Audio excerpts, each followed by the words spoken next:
Saya terkejut ketika tim marketing menyatakan banyak orang yang meminta dibuatkan video narasi tentang servo mechanism. Saya terkejut karena merasa ilmu ini berat jika diajarkan melalui video, karena ini ibarat ilmu silat. Ada gerak yang harus dikerjakan, ada latihan yang harus diulang-ulang, ada perilaku yang harus diubah, dan ada kebiasaan yang harus di-break. Pola dalam diri manusia tidak mudah membongkarnya.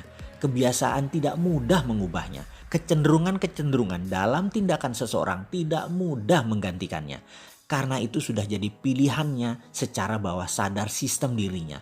Sudah jadi pilihan maunya dia. Automatic guided system itu terpasang oleh dirinya sendiri sehingga banyak kejadian dalam kehidupan seseorang itu mengulang. Itu lagi, itu lagi. Bisa itu kesialan-kesialan, bisa itu keberuntungan-keberuntungan. Itulah sistem yang melayani kehidupan seseorang yang dalam bahasa Latinnya servo mechanism. Kalau diterjemahkan bebas, apa itu servo mechanism adalah sistem kehidupan yang melayani kehidupan seseorang. Ada servo seseorang yang selalu untung, ada servo seseorang yang selalu merugi, ada servo penuh masalah, ada servo yang jalan hidupnya semua serba mudah. Ketahuilah sahabat, pola dalam kehidupan seseorang adalah orang itu sendiri yang menciptakannya. Pertanyaan sekarang, kenalkah Anda dengan pola-pola dalam kehidupan Anda tadi? Pola uang datang, pola uang keluar, pola konflik, pola damai, pola masalah, pola keberuntungan, dan ratusan pola lainnya. Kita kasih contoh sederhana. Siapa para sahabat saya saat ini yang kalau saya tanya, adakah yang punya servo keberuntungan kalau sedang cari parkir? Misalnya di Jakarta kita mau ke mall, malam minggu cari parkir di mall. Di mana cari parkir susah setengah mati waktu itu. Tapi kalau dia dalam tanda petik yang nyetir selalu dapat tempat parkir cepat bahkan di depan langsung tanpa muter-muter dan itu selalu. Itulah servonya dia. Ganti coba dengan orang lain. Bisa 30 menit muter-muter cari tempat parkiran gak nemu-nemu. Dia punya servo kemudahan di dalam mencari tempat parkir orang yang pertama. Itulah servo positif dari orang yang pertama.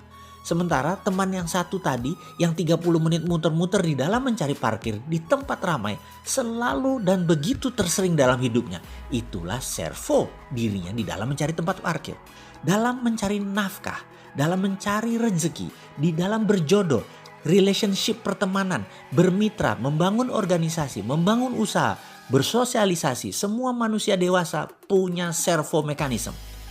Servo kantong kosong misalnya, servo selalu ditipu, servo selalu sial, servo selalu ada yang nyelamatin kalau ada masalah, servo selalu untung, servo kalau habis cuci mobil selalu kehujanan mobilnya, servo kalau nemu uang di jalan mau dapat rezeki, dan ada ratusan servo dalam kehidupan manusia ini yang Anda sendiri yang membentuknya dan menjadi pola dalam diri Anda.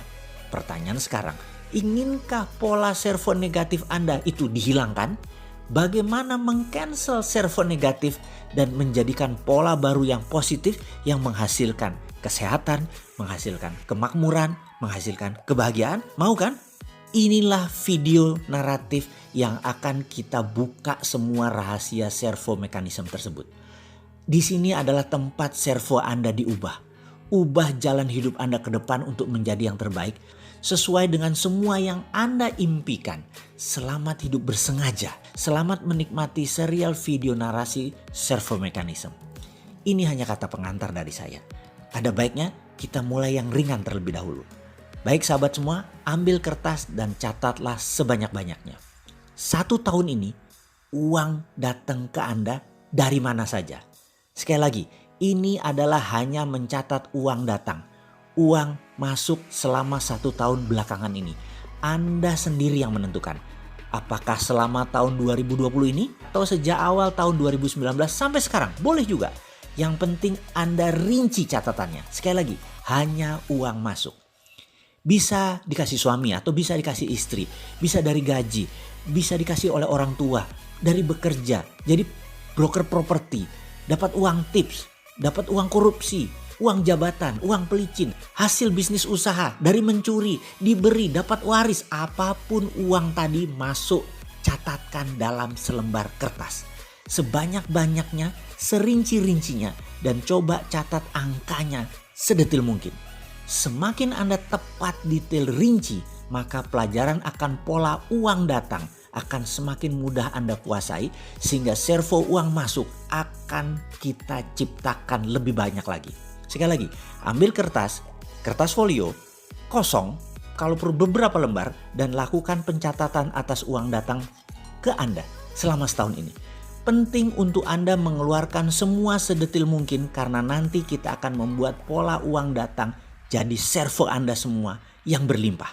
Lalu Anda tulis total uang tersebut, juga pastikan list di atasnya dari mana saja uang tersebut sebelum kita jumlahkan. Kemudian tempel list daftar uang datang tadi beserta jumlahnya di meja atau di dinding kamar kerja Anda atau di dinding kamar Anda. Pelajaran selanjutnya menanti. Selamat mengerjakan. Mengenal uang datang dan permasalahannya. How you get your money atau how the money goes to you. Sebuah pertanyaan singkat yang sulit dijawab dengan tepat. Pasti mikir dulu, memorizing dulu, baru bisa menjawab. Itu pun belum tentu pas atau belum tentu benar, hanya kira-kira. Sebelum kita masuk ke pelajaran selanjutnya, kita jeda sebentar agar mengunyah pelajarannya lebih enak. Ada 2 pertanyaan yang saya akan berikan. Pertanyaan pertama adalah who you are when no one's watching you. Pertanyaan kedua adalah what's holding you back. 2 pertanyaan ini sederhana, banyak yang melewatkan karena sulit akal pikiran kita menjawabnya. Karena ini bukan pertanyaan untuk pikiran atas sadar atau conscious mind. Ini pertanyaan pikiran subconscious. Kalau Anda ambil masa, ambil waktu, fahami pertanyaannya sekali lagi dan mulai renungkan. Jangan jawab pakai pikiran atas sadar. Endapkan sedalam-dalamnya. Percaya saya, Anda bisa menitikkan air mata jika sahabat faham maksud saya. Sekali lagi, coba renungkan apa yang menghalangi Anda saat ini sehingga tidak bisa take off, tidak bisa berjaya, tidak bisa berkelimpahan, karir tidak lancar. Mengapa semua serasa jalan di tempat? Ada apa sih sebenarnya? Apa yang menghalangi? Fahami terus 2 pertanyaan tersebut. Coba renungkan. Saya tidak meminta jawabannya sekarang. Saya menuntut kejujuran diri Anda dengan diri sendiri. Kita akan bahas panjang hal ini selanjutnya. Kita lanjut dengan pola atau pattern yang Anda miliki. Jalan bisnis Anda atau jalan uang Anda yang mengalir, yang Anda ciptakan sendiri selama ini yang akan kita fokuskan sementara ini. Mengetahui bagaimana Anda mendapatkan uang selama ini, itu harus dan penting. Ya, sangat penting. Karena itulah cara kita mengenal pola uang bekerja ke arah kita. Kunci pertanyaan yang harus dijawab adalah bagaimana atau how. Kita ulangi pertanyaan di awal pelajaran kali ini. How you get your money atau how the money go to you. Maka Anda akan menemukan banyak jawaban ketika Anda terfokus menjawab pertanyaan di atas. Yaitu misalnya Anda menjawab dengan bekerja, uangnya datang. Dengan pinjaman, uang datang. Dengan kartu kredit, pemberian orang tua, pemberian suami, dan lain sebagainya. Lalu coba perhatikan 1 tahun terakhir ini. Bagaimana Anda mendapatkan uang Anda? Coba catat baik-baik dan lengkapi terus catatan tersebut seingat Anda seperti tugas dalam video sebelum ini. Kira-kira sudah terbayang bagaimana uang datang ke Anda dalam 1 tahun terakhir ini atau 2 tahun terakhir ini atau 3 tahun terakhir ini? Kalau sudah, maka itulah pola uang Anda datang ke Anda. Sangat wajib mengenal pola tersebut. Kegagalan seseorang mengenal dirinya sendiri karena kegagalan mengenal pola hidupnya sendiri. Mengenal diri sendiri itu bukan saja mengenal tubuh fisikal seperti wajah, jerawat, bekas luka. Namun tak kalah penting adalah kebiasaan, kesukaan, kecenderungan, gaya jalan, gaya bicara, dan tentunya pattern pola diri itu semuanya. Kita bisa mulai dengan pola bagaimana uang datang ke Anda. Karena itu adalah masa lalu Anda. Dan masa depan Anda, sekarang Anda membentuk polanya. Kalau Anda sudah cukup senang dengan pendapatan Anda sekarang, ada baiknya Anda mulai melihat pola-pola lain dalam kehidupan Anda. Yang kalau jelek boleh segera diubah. Kalau Anda merasa belum puas dengan uang datang ke Anda, maka bersiaplah mengubah pola tersebut. Karena Anda sekarang adalah apa yang Anda kerjakan kemarin. Anda nanti adalah apa yang Anda kerjakan sekarang. Intinya adalah ubahlah sekarang. Siap berubah? Kita lanjut tahap berikutnya ya. Kita bedah pelajaran tersebut lebih lengkap lagi. Sekarang tugas Anda adalah menjawab pertanyaan ini. How is the money goes to you?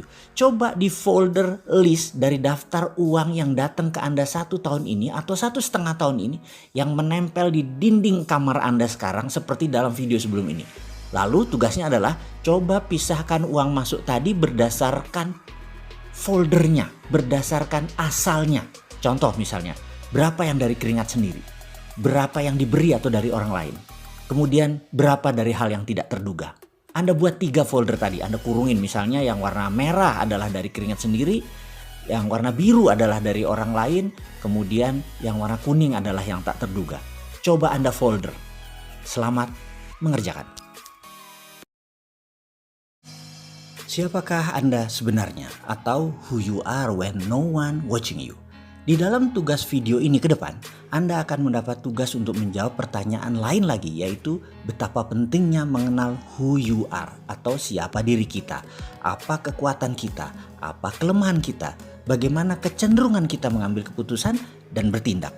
Semua ini menjadi pola atau pattern Anda, kebiasaan, servomekanisme, keberuntungan seakan bisa terbaca ketika Anda mengetahui who you are. Misalnya di masa sekarang, di masa banyak hal mulai menunjukkan hasil yang berlawanan dengan harapan Anda, di mana pasar mulai mencari jalan ke arah harga yang lebih murah, di mana pasar mulai fokus di kebutuhan utama saja, seperti pemenuhan kebutuhan akan pangan dan survive yang mendasar. Seperti dalam masa resesi kali ini, jika Anda berbisnis di lapis kedua seperti bisnis pakaian, bisnis properti, kendaraan, Anda mulai merasakan pasar mulai pilih-pilih di dalam melakukan pembelian dan tidak masuk ke bisnis Anda lapis kedua. Atau Anda ternyata bisnis lapis ketiga, yaitu barang mewah atau bisnis tersier, aksesori, decoration, lifestyle yang terpukul pada saat ini. Apa yang terjadi nantinya? Jika Anda mengenal who you are, di mana karakter Anda, misalnya Anda adalah extrovert people person, Anda gerah di masa sekarang ini. Orang extrovert terkadang memilih lebih baik kalah nasi daripada kalah gengsi. Lebih baik makan bubur tapi mobil Innova tetap dipertahankan untuk status daripada lepas ganti Avanza atau ganti motor. Lebih pilih makan bubur. Extrovert terkadang memang mementingkan kebutuhan kedua bahkan kebutuhan ketiga daripada kebutuhan pertama. Apa itu salah? Tidak sama sekali. Orang seperti inilah yang mendatangkan citra mereka sukses dan layak dipercaya. Mereka bisa membuat bisnis menjadi panjang nafasnya. Jika Anda pernah ikut dalam beberapa pertemuan dengan saya, pasti Anda sudah mengenal who you are, bagaimana memanfaatkannya untuk diri sendiri dan untuk tim Anda. Dan ada hal lain yang tak kalah penting untuk Anda pahami, yaitu where you are. Ini menunjukkan kapabilitas Anda. Ini menunjukkan dependence atau independennya Anda. Menentukan kemandirian Anda. Ketika Anda tahu posisi Anda, yaitu where you are, Anda akan mudah mencari cantolan atau network untuk memperluas jaringan bisnis Anda. Ingat, seseorang mau menjadi bagian dari network Anda kalau Anda dianggap bisa melengkapi kekurangan orang tersebut. Anda akan diakses. Anda akan dinilai lebih oleh orang lain untuk Anda dicatat dalam pikiran bawah sadar mereka. Oh, ini orang jago IT. Oh, dia the real banker. Oh, dia pandai melukis. Nah, orang yang bisa membuat, oh, orang ini yang jago buat proposal. Oh, dia memiliki jaringan buat sosis halal. Dia mempunyai kebun organik dan banyak lagi. Where you are, ini wujudnya tidak ada. Ini intangible. Dan aset terbesar seseorang adalah intangible aset tadi, bukan tangible yang berwujud. Misalnya dia punya mobil BMW, dia pakai motor Harley. Hal ini tidak kuat membekas dalam benak seseorang. Ini bukan where you are yang dimaksud di dalam pelajaran kali ini untuk Anda. Inilah pelajaran yang akan dikupas di dalam servomekanisme lebih dalam lagi. Where you are adalah hidden potensi Anda. Potensi terdalam dan terpendam dari seseorang. Ada yang sudah menggunakannya. Dan ada yang tidak tahu, ada yang salah pakai, ada yang baru sadar dan baru mulai menggunakannya. Dan banyak yang tidak melihat besarnya potensi dirinya tadi. Jadi secara sederhana, who you are adalah menentukan spesies Anda dalam dunia kemakmuran. Where you are adalah penentu harkat Anda dalam rantai makanan dalam dunia kemakmuran. Oke, sekarang kita akan melakukan pencatatan.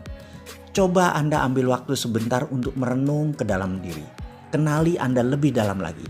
Apakah selama ini yang Anda kerjakan adalah sesuatu yang Anda inginkan atau Anda terpaksa melakukannya? Apakah sahabat sudah menjalankan sesuatu karena passion kesukaan Anda? Apakah sudah menemukan bakat alami Anda dan kesukaan alami Anda dan sudah menjalankan sesuai dengan potensi tadi? Apakah Anda seorang seniman? Apakah Anda seorang politikus? Anda pebisnis, ibu rumah tangga? Anda pejabat abdi negara, Anda orang kaya, Anda petani, Anda nelayan, apapun itu, coba tuliskan.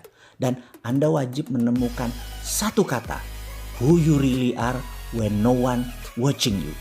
Dan satu lagi, posisi Anda sekarang di mana? Where are you? Apakah Anda sudah di tempat yang Anda inginkan? Atau Anda masih berada di tangga terbawah? Atau Anda sudah lebih dari apa yang Anda inginkan? Anda bercita-cita ingin menjadi orang kaya dengan 9 digit, ternyata Anda sudah di sana. Apakah masih 7 digit? Apakah masih 6 digit? Where you are, Anda tentukan sekarang. Kalau belum, catat, temukan di mana posisi Anda. Selamat mengerjakan. What holding you back? Bayangkan Anda sedang duduk di dalam ruangan. Di depan Anda ada sahabat dekat Anda. Siapapun itu, hadirkan dalam bayangan Anda. Sahabat Anda tadi adalah soulmate Anda, bisa juga pasangan hidup Anda selama ini, bisa juga sahabat Anda dari kecil, bisa juga orang baru yang hadir dalam kehidupan Anda namun Anda nyaman dengan dirinya. Hadirkan dalam bayangan Anda tersebut sekarang. Mengapa kita akan melakukan simulasi ini harus membayangkan orang yang paling Anda nyaman? Karena tugasnya berat, dia akan menekan Anda, menekan sampai ke limit Anda. Bayangkan, Anda nanti akan diinterogasi, dibedah, dicacah sampai hal terkecil-kecil, sampai menemukan hal yang tersembunyi, sampai membongkar yang Anda tutupi. Anda akan di-chunk down sampai ke remah-remah terkecil. Kalau orang yang menekan Anda adalah orang yang Anda nyaman, emosi Anda akan selalu terkontrol. Karena tujuannya dia ingin memancing masalah yang ada di dalam diri Anda supaya keluar dan segera diselesaikan. Agar servo negatif kita masuk di sesi berikut ini. Baik, sekarang kita masuk di sesi berikutnya. Anda duduk dengan pena dan pensil kosong di hadapan Anda. Sahabat Anda tadi dalam bayangan Anda duduk juga tepat di depan Anda. Dia akan mengulangi kata-kata ini berkali-kali dan setiap dia mengatakan kalimat ini, Anda tulis secepat-cepat kalimat pertanyaan ini, jawabannya, sehingga ada ratusan kata-kata jawaban Anda dalam kertas tadi. Dan kalau ada satu kata keulang-ulang, biarkan.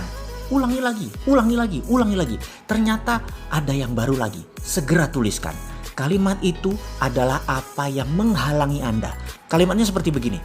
Apa yang menghalangi Anda? Apa yang menghalangi Anda? Apa yang menghalangi Anda? Apa yang menghalangi Anda selama ini sehingga Anda tidak mendapatkan apa yang Anda inginkan? Apa yang menghalangi Anda sehingga Anda tidak bisa terbang? Apa yang menghalangi Anda? What holding you back? Dan setiap kalimat pertanyaan ini selesai, tuliskan apapun di dalam kertas di depan Anda tadi dan bayangkan teman Anda tadi terus mengulang-ulang pertanyaan tersebut. Pastikan ada stopwatch di samping Anda karena sesi ini lamanya 5 menit dan harus 5 menit. Bayangkan teman Anda tadi berulang-ulang dan Anda menjawab secepat-cepatnya pertanyaan tadi. Bersiap mengadakan sesi ini ya. Dan demi hasil maksimum, jangan maju ke sesi berikutnya sampai Anda melakukan semua yang diperintahkan di sesi ini. Anda sudah memanfaatkan waktu yang besar untuk membeli video naratif ini. Anda sudah meluangkan waktu untuk menyaksikannya. Dan itu adalah hal yang luar biasa. Saya salut untuk Anda. Dan sekarang untuk hasil maksimum, lakukan apa yang diajarkan dalam sesi ini. Ulangi lagi perintah dalam video ini. Lalu mulailah bayangkan soulmate Anda tadi. Mulai menekan Anda dengan pertanyaan beruntun selama 5 menit ke depan. Tugas Anda menuliskan jawaban yang timbul seketika ketika Anda menjawab tanpa berpikir, yaitu menjawab pertanyaan ini. Apa yang menghalangi Anda? Apa yang menghalangi Anda? Apa yang menghalangi Anda? Dan lakukan sekarang. Servo mekanisme. Ada beberapa tugas sejauh ini Anda sudah kerjakan. Saya ucapkan terima kasih banyak telah menjalankan semuanya dengan baik. Selanjutnya kita masuk ke pelajaran dasar tentang servo mekanisme. Otak manusia semua sama secara hardware. Secara software setiap manusia berbeda installnya. Jadi yang membedakan manusia satu dengan manusia yang lainnya bukan hardwarenya tetapi softwarenya. Software otak bahasa lainnya adalah pikiran. Secara umum, pikiran terbagi dua. Pikiran atas sadar atau biasa disebut conscious mind dan pikiran bawah sadar yang biasa disebut subconscious mind. Kontribusi bagi kehidupan dihitung secara empirik oleh pakar aplikasi psikologi. Pikiran atas sadar atau conscious mind hanya memberikan sumbangan pada tindakan manusia sekitar 12%. Sementara pikiran bawah sadar adalah sisanya mempengaruhi tindakan manusia 88%. Jadi kunci sukses manusia ada di pengenalan bawah sadarnya. Sayangnya bawah sadar ini tidak terdeteksi karena sudah menjadi kita apa adanya. Ilustrasi sedikit tentang bawah sadar. Karena 88% tindakan manusia tergantung pada pikiran bawah sadar, maka kita bicarakan bawah sadar saja lebih banyak. Setuju ya? Kalau mau membandingkan bawah sadar dengan atas sadar, bahasa lain kalau mau membandingkan antara conscious mind dengan subconscious mind adalah dengan perumpamaan. Saya tanya kepada Anda sahabat, Anda ingin makan gado-gado atau salad? Katakan Anda memilih gado-gado. Saya meletakkan gado-gado di piring, di meja di depan Anda. Selamat menikmati. Dan Anda mulai memasukkan 1 sendok gado-gado tadi ke mulut Anda. 1-2 gado-gado makanan tadi sudah masuk ke mulut Anda. Lalu pada suapan ketiga setengah piring sudah habis, saya bertanya kepada Anda. Setiap masuk makanan ke mulut Anda, mengunyahnya berapa kali sebelum Anda telan? Anda bisa terdiam sejenak. Lalu otak Anda mulai menghitung dan Anda mungkin baru menyadari sesaat kemudian bahwa Anda tidak tahu pasnya berapa Anda mengunyah tadi.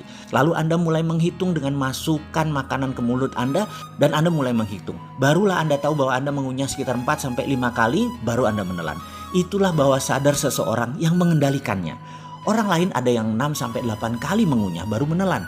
Ada yang 2-3 kali mengunyah baru ditelan. Beda-beda kebiasaan orang tersebut. Ketika gado-gado tadi porsinya sedikit telah habis, saya memberikan 1 piring main course makan utama 250 gram daging steak wagyu medium cook masih hangat. Dimana sebelum makan saya tanya sekarang, kira-kira dengan daging steak di piring Anda, berapa banyak kunyahan irisan daging ini Anda lakukan sebelum Anda menelannya?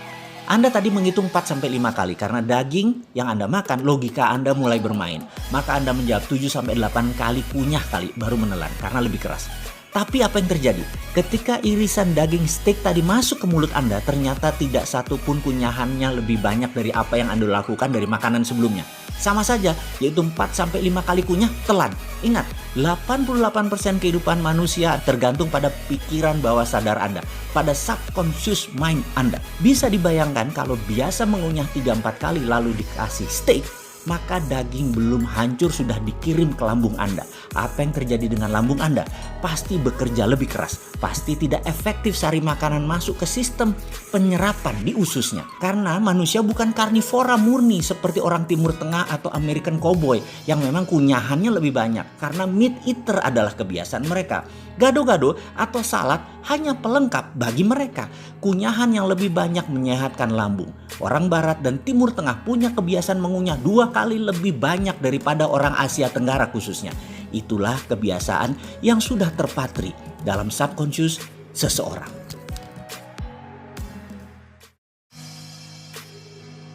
Kita masuk ke lebih dalam lagi tentang subconscious mind. Karena 88% tindakan kita kontribusi pikiran bawah sadar.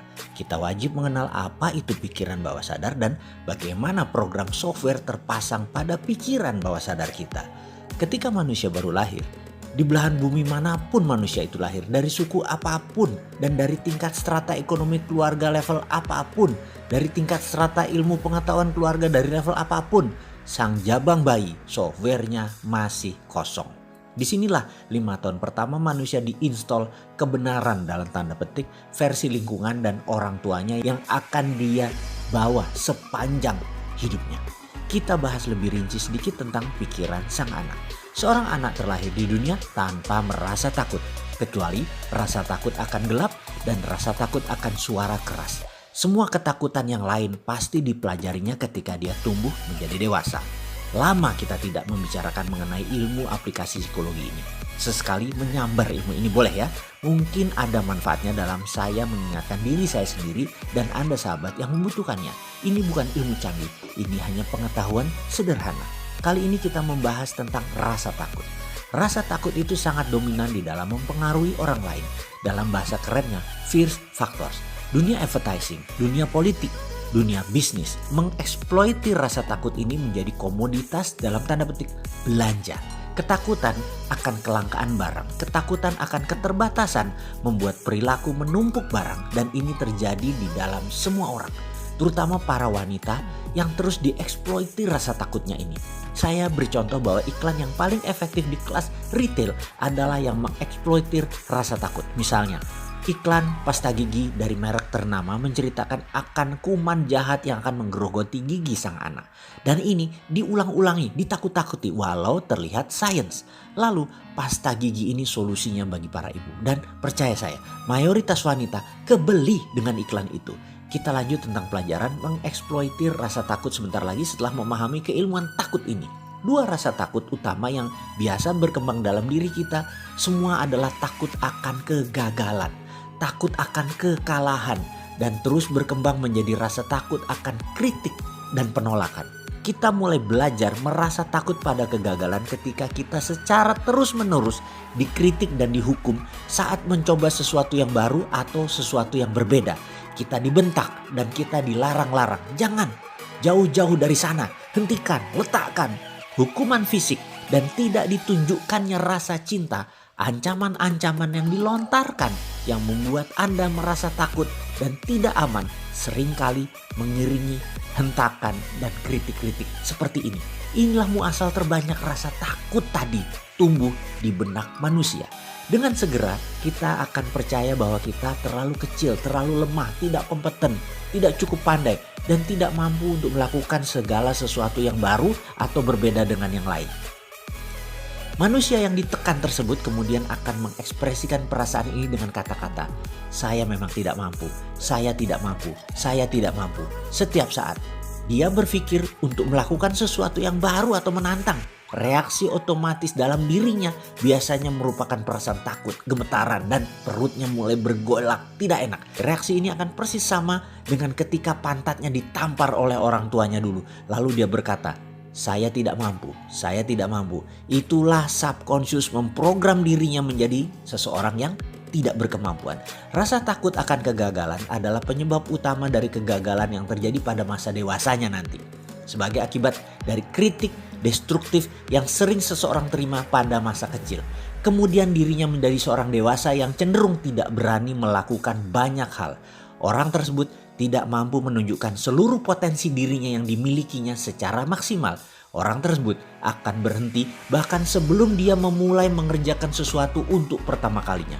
Bayangkan, pikiran manusia yang menakjubkan ini bukan dipakai untuk menghasilkan hal yang luar biasa, tetapi pikiran malah dipergunakan untuk mencari-cari alasan untuk mengatakan bahwa dirinya tidak mampu.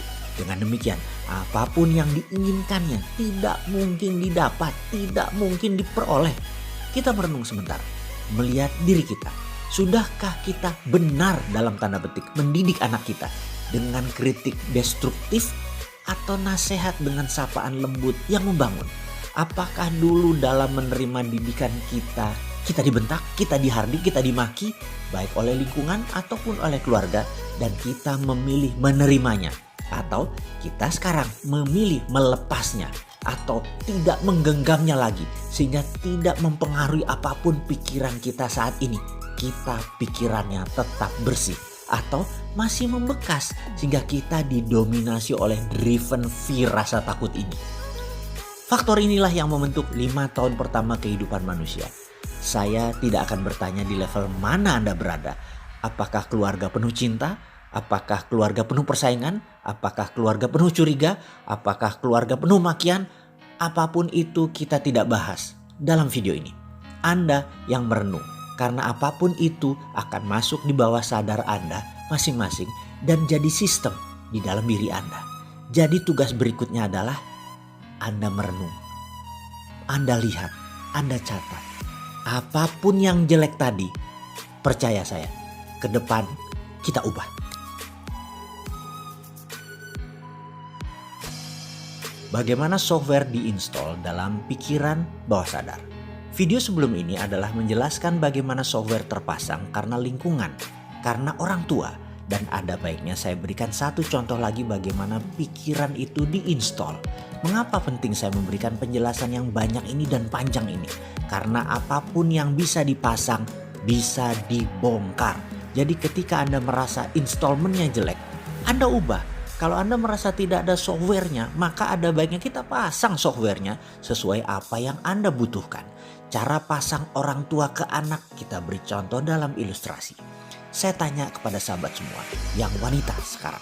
Anda punya anakkah berusia 6 bulanan atau Anda punya anak sudah besar pasti tahu sewaktu sang bayi masih berusia 6 bulanan. Atau bagi yang belum punya anak, pernah tahu anak usia 6 bulanan, keponakan atau sepupu. Bisakah anak tersebut berbicara? Maka kita semua akan menjawab bayi tersebut belum bisa berbicara. Komunikasi verbal bayi tersebut adalah menangis, diam, tersenyum, atau tertawa. Suatu ketika bayi tersebut menangis kejar dengan keras dan lama, maka pertanyaannya adalah apa yang dilakukan oleh orang tuanya? Ada banyak jawaban atas pertanyaan ini. Mulai dari diganti popok, diajak bermain, dikasih nenen, dan lain sebagainya. Dan disinilah pertama kali database mulai dimasukkan oleh orang tuanya. Di Indonesia, dalam catatan aplikasi psikologi, anak bayi yang menangis oleh orang tuanya 80% pasti dinenenin atau dikasih susu. Sementara di Jepang, di Amerika, di beberapa negara Afrika, di Eropa budayanya lain lagi. Karena merasa sudah dilihat tidak pipis, belum waktunya makan, tidak ada masalah fisik yang berarti, aman dalam box, banyak orang tua hanya memainkan dan mengajak komunikasi sang bayi. Bayi pun begitu tidak diam diteruskan mainnya atau malah terus diajak berbicara. Inilah yang kemudian hari di Indonesia banyak anak yang menggunakan tangisan sebagai senjata mempengaruhi orang tuanya. Karena tidak dibiasakannya bernegosiasi, dibiasakan dituruti keinginan anak. Sehingga menjadi demanding anak tersebut, menjadi sangat banyak maunya anak tersebut.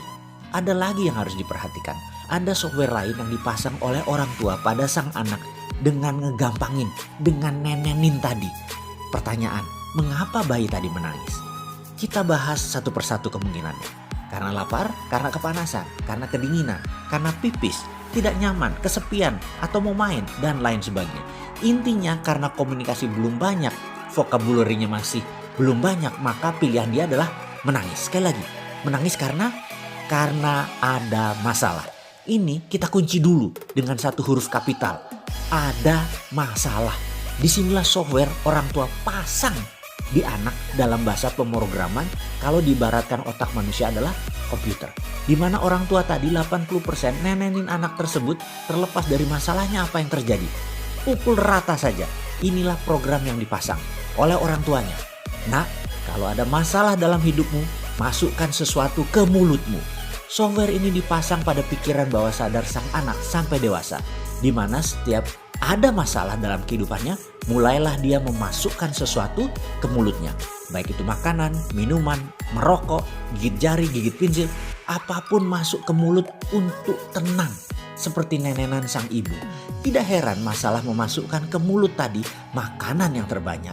Dan membuat populasi Indonesia di atas 30% adalah overweight, masalah terbanyaknya. Jadi ada juga mereka jadi karena ketergantungan minum atau alkohol dan lain sebagainya. Sekarang sahabat sudah mulai paham bagaimana pikiran bawah sadar dipasang dalam otak manusia. Servo. Jadi kita lanjut tentang servo sekali lagi. Jadi apa sih yang ada dalam pikiran bawah sadar? Bagaimana kita kupas sekali lagi biar lebih paham. Setuju? Pertama, ada yang namanya habit atau kebiasaan. Itu ada di bawah sadar. Dan apa itu kebiasaan? Kebiasaan adalah sebuah perbuatan yang diulang-ulang. Perbuatan itu bisa hal yang bermanfaat, bisa hal yang tidak bermanfaat. Katakan kebiasaan merokok. Maaf ya, harus membawa diskusi kebiasaan merokok yang tidak baik bagi kesehatan. Tahu sih logikanya, alias atas sadar tahu bahwa rokok tidak terlalu baik untuk kesehatan. Tetapi 88% bawah sadarnya atau bawah sadar pikiran manusia terbanyak bilang merokok itu enak, merokok itu menimbulkan kreativitas dan lain sebagainya. Itulah makanya kebiasaan merokok walaupun negatif tetap dilakukan oleh banyak orang karena bawah sadar lebih mendominasi dari pikiran atas sadar. Perbuatan olahraga yang diulang-ulang sejak kecil membuat olahraga jadi kebiasaan. Itu kebiasaan positif pengaruhnya dan ada banyak contoh baik, buruk, benar, salah dalam urusan kebiasaan atau habit. Ada hal yang lebih dalam dari kebiasaan, yaitu apa? Kebiasaan yang diulang-ulang. Kebiasaan yang diulang-ulang menjadi servo mekanisme namanya. Apa pengaruh servo mekanisme? Hal ini berbeda dengan kebiasaan karena seakan-akan kebiasaan adalah hal yang dilakukan secara sadar. Misalnya janjian main badminton jam 7 malam. Datangnya jam 8 karena memang persiapannya telat. Namun kalau Anda seseorang yang memiliki servo terlambat, dia tahu jam 7 acaranya dan jam 6 sudah berangkat dari rumah. Tapi salah ambil jalan, lalu kena macet dan banyak masalah lagi sehingga dia datangnya jam 8. Ada beda di sini. Habit kebiasaan terlambat, sedangkan servo terlambat itu beda. Servo itu seakan-akan semesta yang membuat dia terlambat.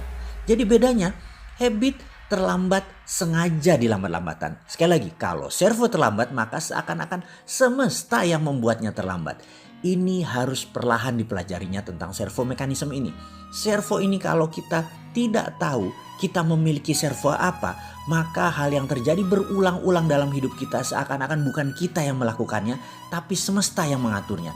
Maka kita akan frustrasi dengan jalan kehidupan kita.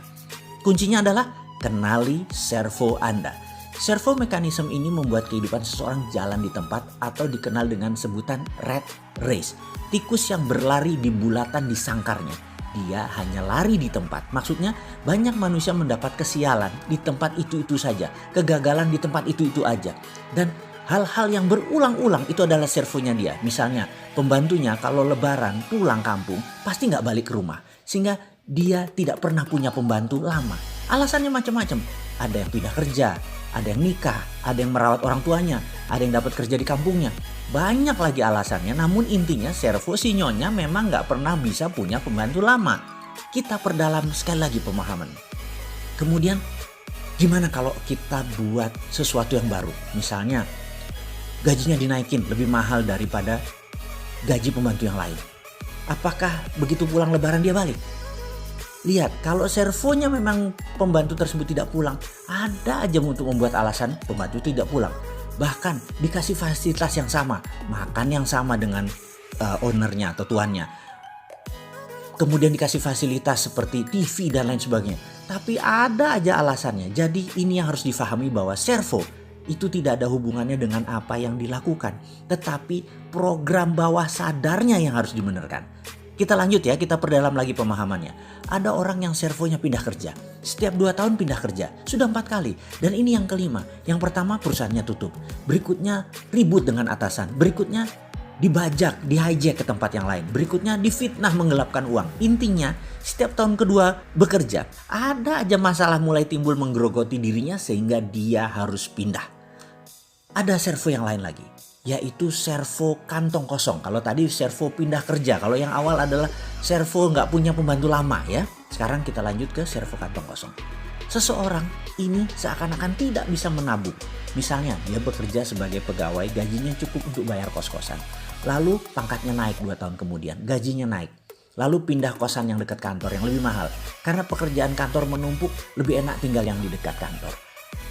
Akhirnya tidak punya uang lagi bersisa untuk menabung. Tahun berikutnya karirnya naik jadi manajer, gajinya besar. Apa yang terjadi? Adiknya di kampung minta dibiayai karena ayahnya udah sakit-sakitan. Lalu jabatannya naik lagi menjadi vice president. Mulai menikah dan sekarang posisinya direktur. 20 tahun kemudian kerjanya dapat 35 juta per bulan. Ternyata tabungan gak punya, rumah masih belum lunas, cicilan besar dan lain sebagainya. Servo kantong kosong ini ada aja alasan untuk uang tidak bisa menetap di kantong seseorang. Katakan gajinya 8 juta. Cicilan motor plus biaya hidupnya 1 bulan habis. Lalu lebaran dapat 2 kali gaji. Ternyata tidak ada kesisa juga buat tabungan. Kenapa? Habis buat lain-lain. Lalu dapat bonus prestasi 2 kali gaji. 8 juta plus 16 juta. Bisa nabung? Nggak bisa juga. Ada aja berita asuransi jatuh tempo, mertua sakit, AC kamar bocor, STNK mati harus diperpanjang. Intinya habis lagi dan begitu seterusnya. Lucunya kalau dia lagi nggak ada uang, nggak ada masalah tuh. Biasa-biasa aja, tapi begitu dia dapat uang bonus dan lain sebagainya, timbul lagi lah, bannya bocor lah, anaknya sakit dan lain sebagainya. Itu namanya servo kantong kosong. Servo ini ada banyak macam. Kenali servo Anda. Dan apa yang kita lanjutkan? Kita akan perbaiki dengan video ini. Karena servo adalah perilaku yang diulang-ulang yang jadi kebiasaan. yang kebiasaan tersebut dengan sengaja diulang-ulang lagi, jadilah servo mekanisme. Jadinya jalan hidup Anda yang melayani Anda. Servo mekanisme bahasa Latin yang diterjemahkan adalah servo atau serve atau melayani. Mekanisme adalah sistem mekanik. Servo mekanisme kalau disederhanakan adalah sistem kehidupan yang melayani seseorang. Dan semua ini adalah man-made, ciptaan manusia. Manusia sendiri yang menciptakan. Servo dan habit itu adanya di pikiran bawah sadar. Kenali, yang negatif diubah. Program tersebut kami beri nama subconscious reprogramming. Program ulang pikiran bawah sadar. Setelah kita kenal 5 macam hal yang ada di bawah sadar, kita mulai mereview. Salah satunya adalah habit yang menjadi servo mekanisme. Dan servo tadi kalau negatif harus segera diubah. Kalau tidak ini akan mengulang-ulang terus dalam kehidupan seseorang. Kita sudah membahas dari 1 sampai 5 program pikiran bawah sadar. Dan ini juga membuat kita mengerti kita memilih jalan hidup kita dengan memasang install software kemakmuran, software kesehatan, software kebahagiaan. Semua ini bisa terpasang dengan baik kalau menjadikan servo negatif tadi hilang dan diubah. Kita melakukannya dengan teknik subconscious reprogramming. Tekniknya percaya saya semudah membalik tangan. Allah Maha Adil. Apa yang bisa terpasang bisa dibongkar. Apa yang tidak ada bisa jadi ada. Apapun bisa diinstal karena manusia adalah wakil Allah di bumi. Khalifah fil ard, memiliki kemampuan ekstra. Jadi mulai paham tentang servo mekanisme. Oke, selanjutnya kita akan memahami tentang subconscious mind, mengenal bagian terdalam pikiran bawah sadar dan bagaimana melakukan pemrograman ulang pikiran bawah sadar yang salah dan ingin kita rapihkan.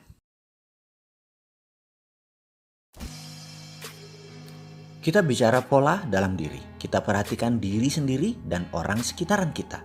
Mengenal pola itu penting karena pola itu sesuatu kejadian yang berulang-ulang dan selalu sama. Misalnya, pembantu di rumah setiap pulang lebaran tidak balik lagi ke rumah kita. Atau kalau punya pegawai yang pintar pasti diambil orang di tahun kedua. Atau ada banyak hal berbagai pola itu terjadi, misalnya lagi pola musibah, pola kantong kosong, pola hidup berantakan. Dan dalam kemakmuran pun Anda punya pola. Kenalkah Anda dengan pola uang datang ke Anda? Kenalkah Anda dengan pola uang keluar dari Anda? Sebelum kita lanjutkan tentang pola kemakmuran, kita rincikan sedikit tentang pola dalam kehidupan kita agar kita lebih paham. Apakah Anda kenal dengan seseorang yang mempunyai kebiasaan terlambat? Saya pernah jogging dengan seseorang teman yang selalu datang terlambat. Kami biasa jogging di Senayan hari Kamis malam setelah pulang kerja. Biasanya saya mengingatkan dia, "Bro, besok kita jogging ba'da maghrib ya, biasa ya." Yang selalu ditanggapinya, "Siap, saya akan datang pas maghriban di sana di Albana," dan langsung cus. Saya pastikan lagi, "Oke, confirm ya, jam 6.30 ya." Dia jawab, "Saya pasti datang." Keesokan harinya ternyata dia baru datang jam 6.45. Pastinya telah siap dengan berbagai alasan. "Anakku mainin baju joggingku dan menaruhnya di bawah tempat tidur. Jadi dicari-cari dulu, telat deh." Minggu berikutnya hal sama terjadi. Dia datang jam 6.50. Dia baru datang, alasannya sepatu joggingku yang biasa sebelah ini gak ketemu. Aduh, kemana-mana dicari. Minggu berikutnya dia datang jam 7 malam. "Ikan masku sakit sehingga anakku menangis terus-menerus." Begitu seterusnya. Mulai dari alasan aki mobil mati, mobil tidak bisa starter, kunci mobil hilang, sampai celana dalam yang masih terendam dalam mesin cuci. Akhirnya saya berkata, "Bro, ayo kita buat janjian. Mulai sekarang, untuk setiap 1 menit terlambatmu, kamu harus membayar 20.000 perak ke kotak amal Masjid Albana." Minggu berikutnya dia beralasan pundaknya sakit dan sejak itu kami tidak pernah jogging bersama lagi. Apa yang terjadi? Dia mengira dunia di luar dirinya yang membuatnya demikian. Dia tidak dengan sadar mencoba datang terlambat, tetapi dalam bawah sadarnya dia menyimpan program yang mengatakan kamu selalu terlambat, dan program inilah yang mengatur hidupnya.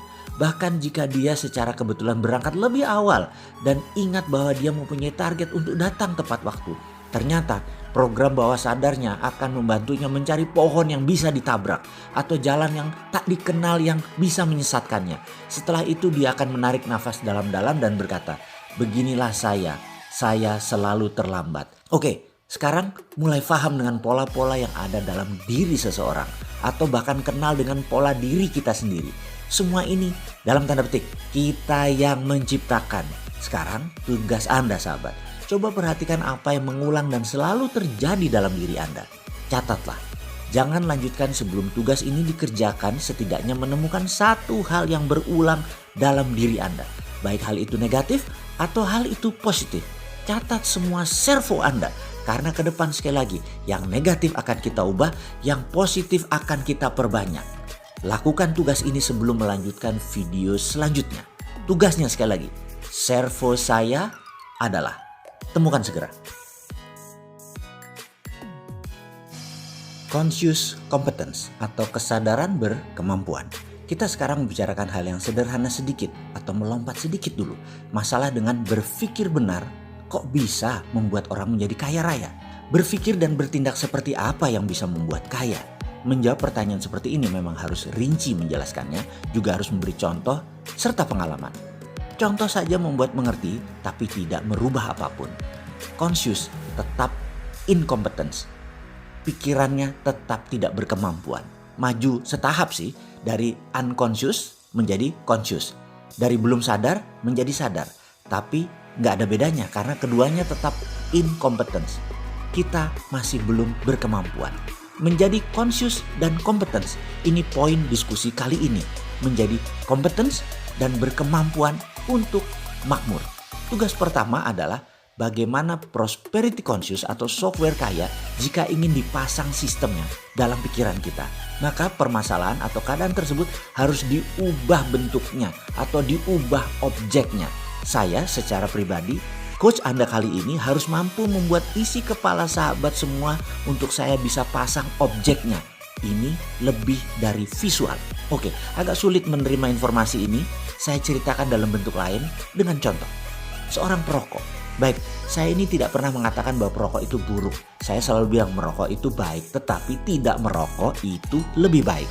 Jadi teman perokok tadi ingin berhenti merokok atau quit smoking. Berbagai cara dia sudah lakukan.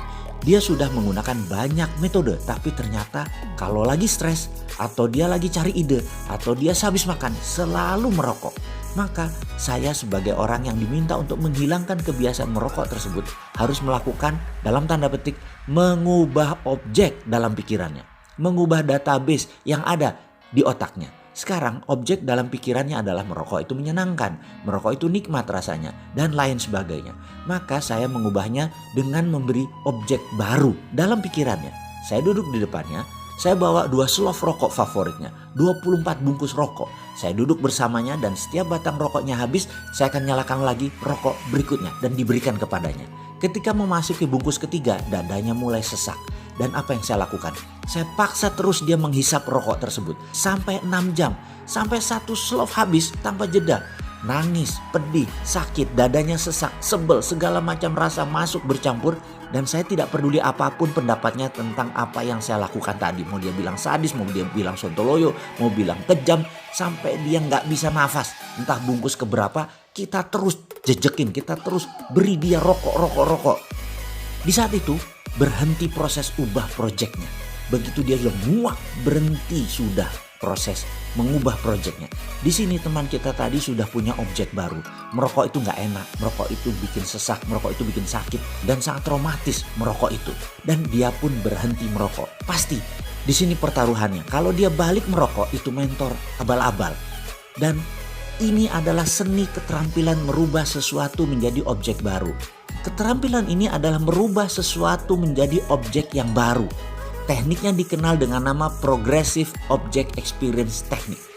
Sehubungan dengan kemakmuran dan mengubah kebiasaan buruk yang berulang-ulang dengan servo, kita pun akan melakukan tindakan Progressive Object Experience ini.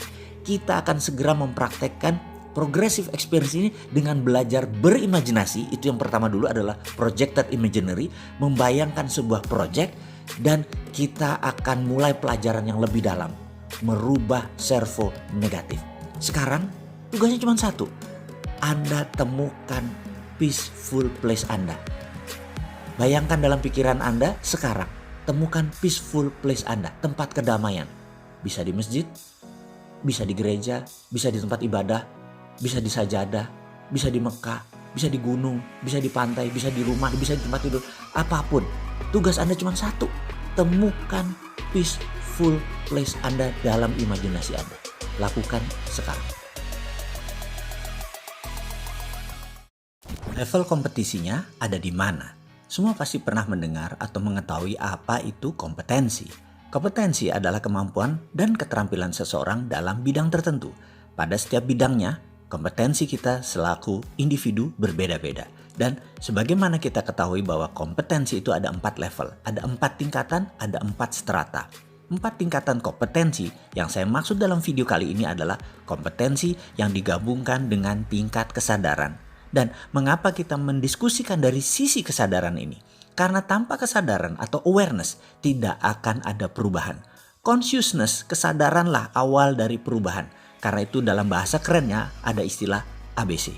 Awareness before changes. Kesadaran mengawali perubahan, terutama di dalam merubah servomekanisme kita yang negatif. Pemahaman kompetisi ini harus paripurna, karena itu kita perlu untuk mengupasnya secara tuntas. Kali ini saya coba kemas dari sisi lain. Pada tingkat paling dasar yaitu tingkat 1 dikatakan kita kalau tidak tahu apapun, kita tidak memiliki kompetensi apapun, level itu dinamakan unconscious incompetence. Unconscious incompetence tersebut adalah level kita tidak sadar dan kita tidak berkemampuan. Misalnya pada seseorang yang tidak mengenal alat musik, tidak mengenal musik, tidak mengenal not balok, tidak kenal alat musik, tidak tahu manfaat berkesenian. Ya, dia bisa dikatakan unconscious incompetence terhadap musik. Itu pada bermusik atau berkesenian. Dalam bidang olahraga misalnya, seseorang yang tidak mengerti manfaat olahraga, ya pastinya tidak pernah berolahraga. Ketika dia diberi pengetahuan mengenai manfaat olahraga, diinformasikan pentingnya olahraga, mereka masuk ke level 2 yaitu conscious incompetence. Dia mulai memahami manfaat olahraga tetapi tidak bergerak berolahraga melakukan hal yang baik ini. Sudah sadar olahraga, sudah sadar manfaat tapi tidak action. Ya setidaknya dia sadar kalau dia tidak berkemampuan. Begitulah kira-kira. Ketika seseorang tersebut memahami arti olahraga, namun sekarang dia mulai melakukan olahraga secara perlahan. Bersusah payah dan secara fisik, secara batin berusaha melakukan olahraga setiap hari. Seringkali dia terhenti dan bolak-balik mulai dari nol lagi, mulai olahraga lagi, nol lagi, olahraga lagi. Ini menandakan dia sudah masuk ke tahap ketiga. Tahap ketiga adalah conscious competence, berkesadaran dan berkemampuan. Sadar akan kemampuannya. Lalu dia paksakan dirinya terus berolahraga. Lalu masuk ke benak dia tiada hari tanpa olahraga. Bahkan dia resah kalau tidak berolahraga. Tubuhnya nggak enak kalau nggak boleh olahraga. Bicara setiap hari tentang olahraga. Apa yang mata dilihat semua berhubungan dengan olahraga. Pikirannya selalu mendahulukan olahraga. Matanya selalu berbinar-binar jika berbicara tentang komunitas seperti dirinya. Bicara, makan, berjalan, semua selalu berdiskusi dan menyempatkan olahraga. Maka dia sudah mencapai kompetensi yang lebih tinggi yaitu level 4 yang disebut unconscious competence. Kemampuannya sudah berada di subsistem paling dalam. Kompetensinya sudah berada di bawah sadar. Ada sebuah catatan penting yaitu memasuki keterampilan kompetensi di dalam bawah sadar. Ada seni tersendiri. Sangat khusus karena level 1, 2, dan 3 Anda bisa lalui dengan seketika. Namun untuk menjadi masuk ke level 4 perlu tenaga dorong tersendiri. Tahapan tersulit sekali lagi adalah di level 3. Berada di conscious competence. Sekarang kita lompat ke bidang lain. Di manakah level kompetensi kemakmuran Anda? Anda boleh renungan pertanyaan ini karena bagi saya penting untuk mengetahui level berapa sahabat punya kompetensi di bidang kemakmuran. Dan setelah ini, maukah menggeser atau meningkatkan level kompetensi tersebut ke level yang lebih tinggi? Oke, tugas kali ini mohon sahabat merenung sebentar. Di mana level kompetensi kemakmuran sahabat? Level 1 kah? Level 2 kah? Di mana keduanya Anda masih harus bekerja keras untuk mendatangkan uang ke Anda. Level 3, di mana usaha sedikit saja hasilnya maksimum. Atau Anda sudah di level 4, seakan tanpa kerja hasilnya maksimum.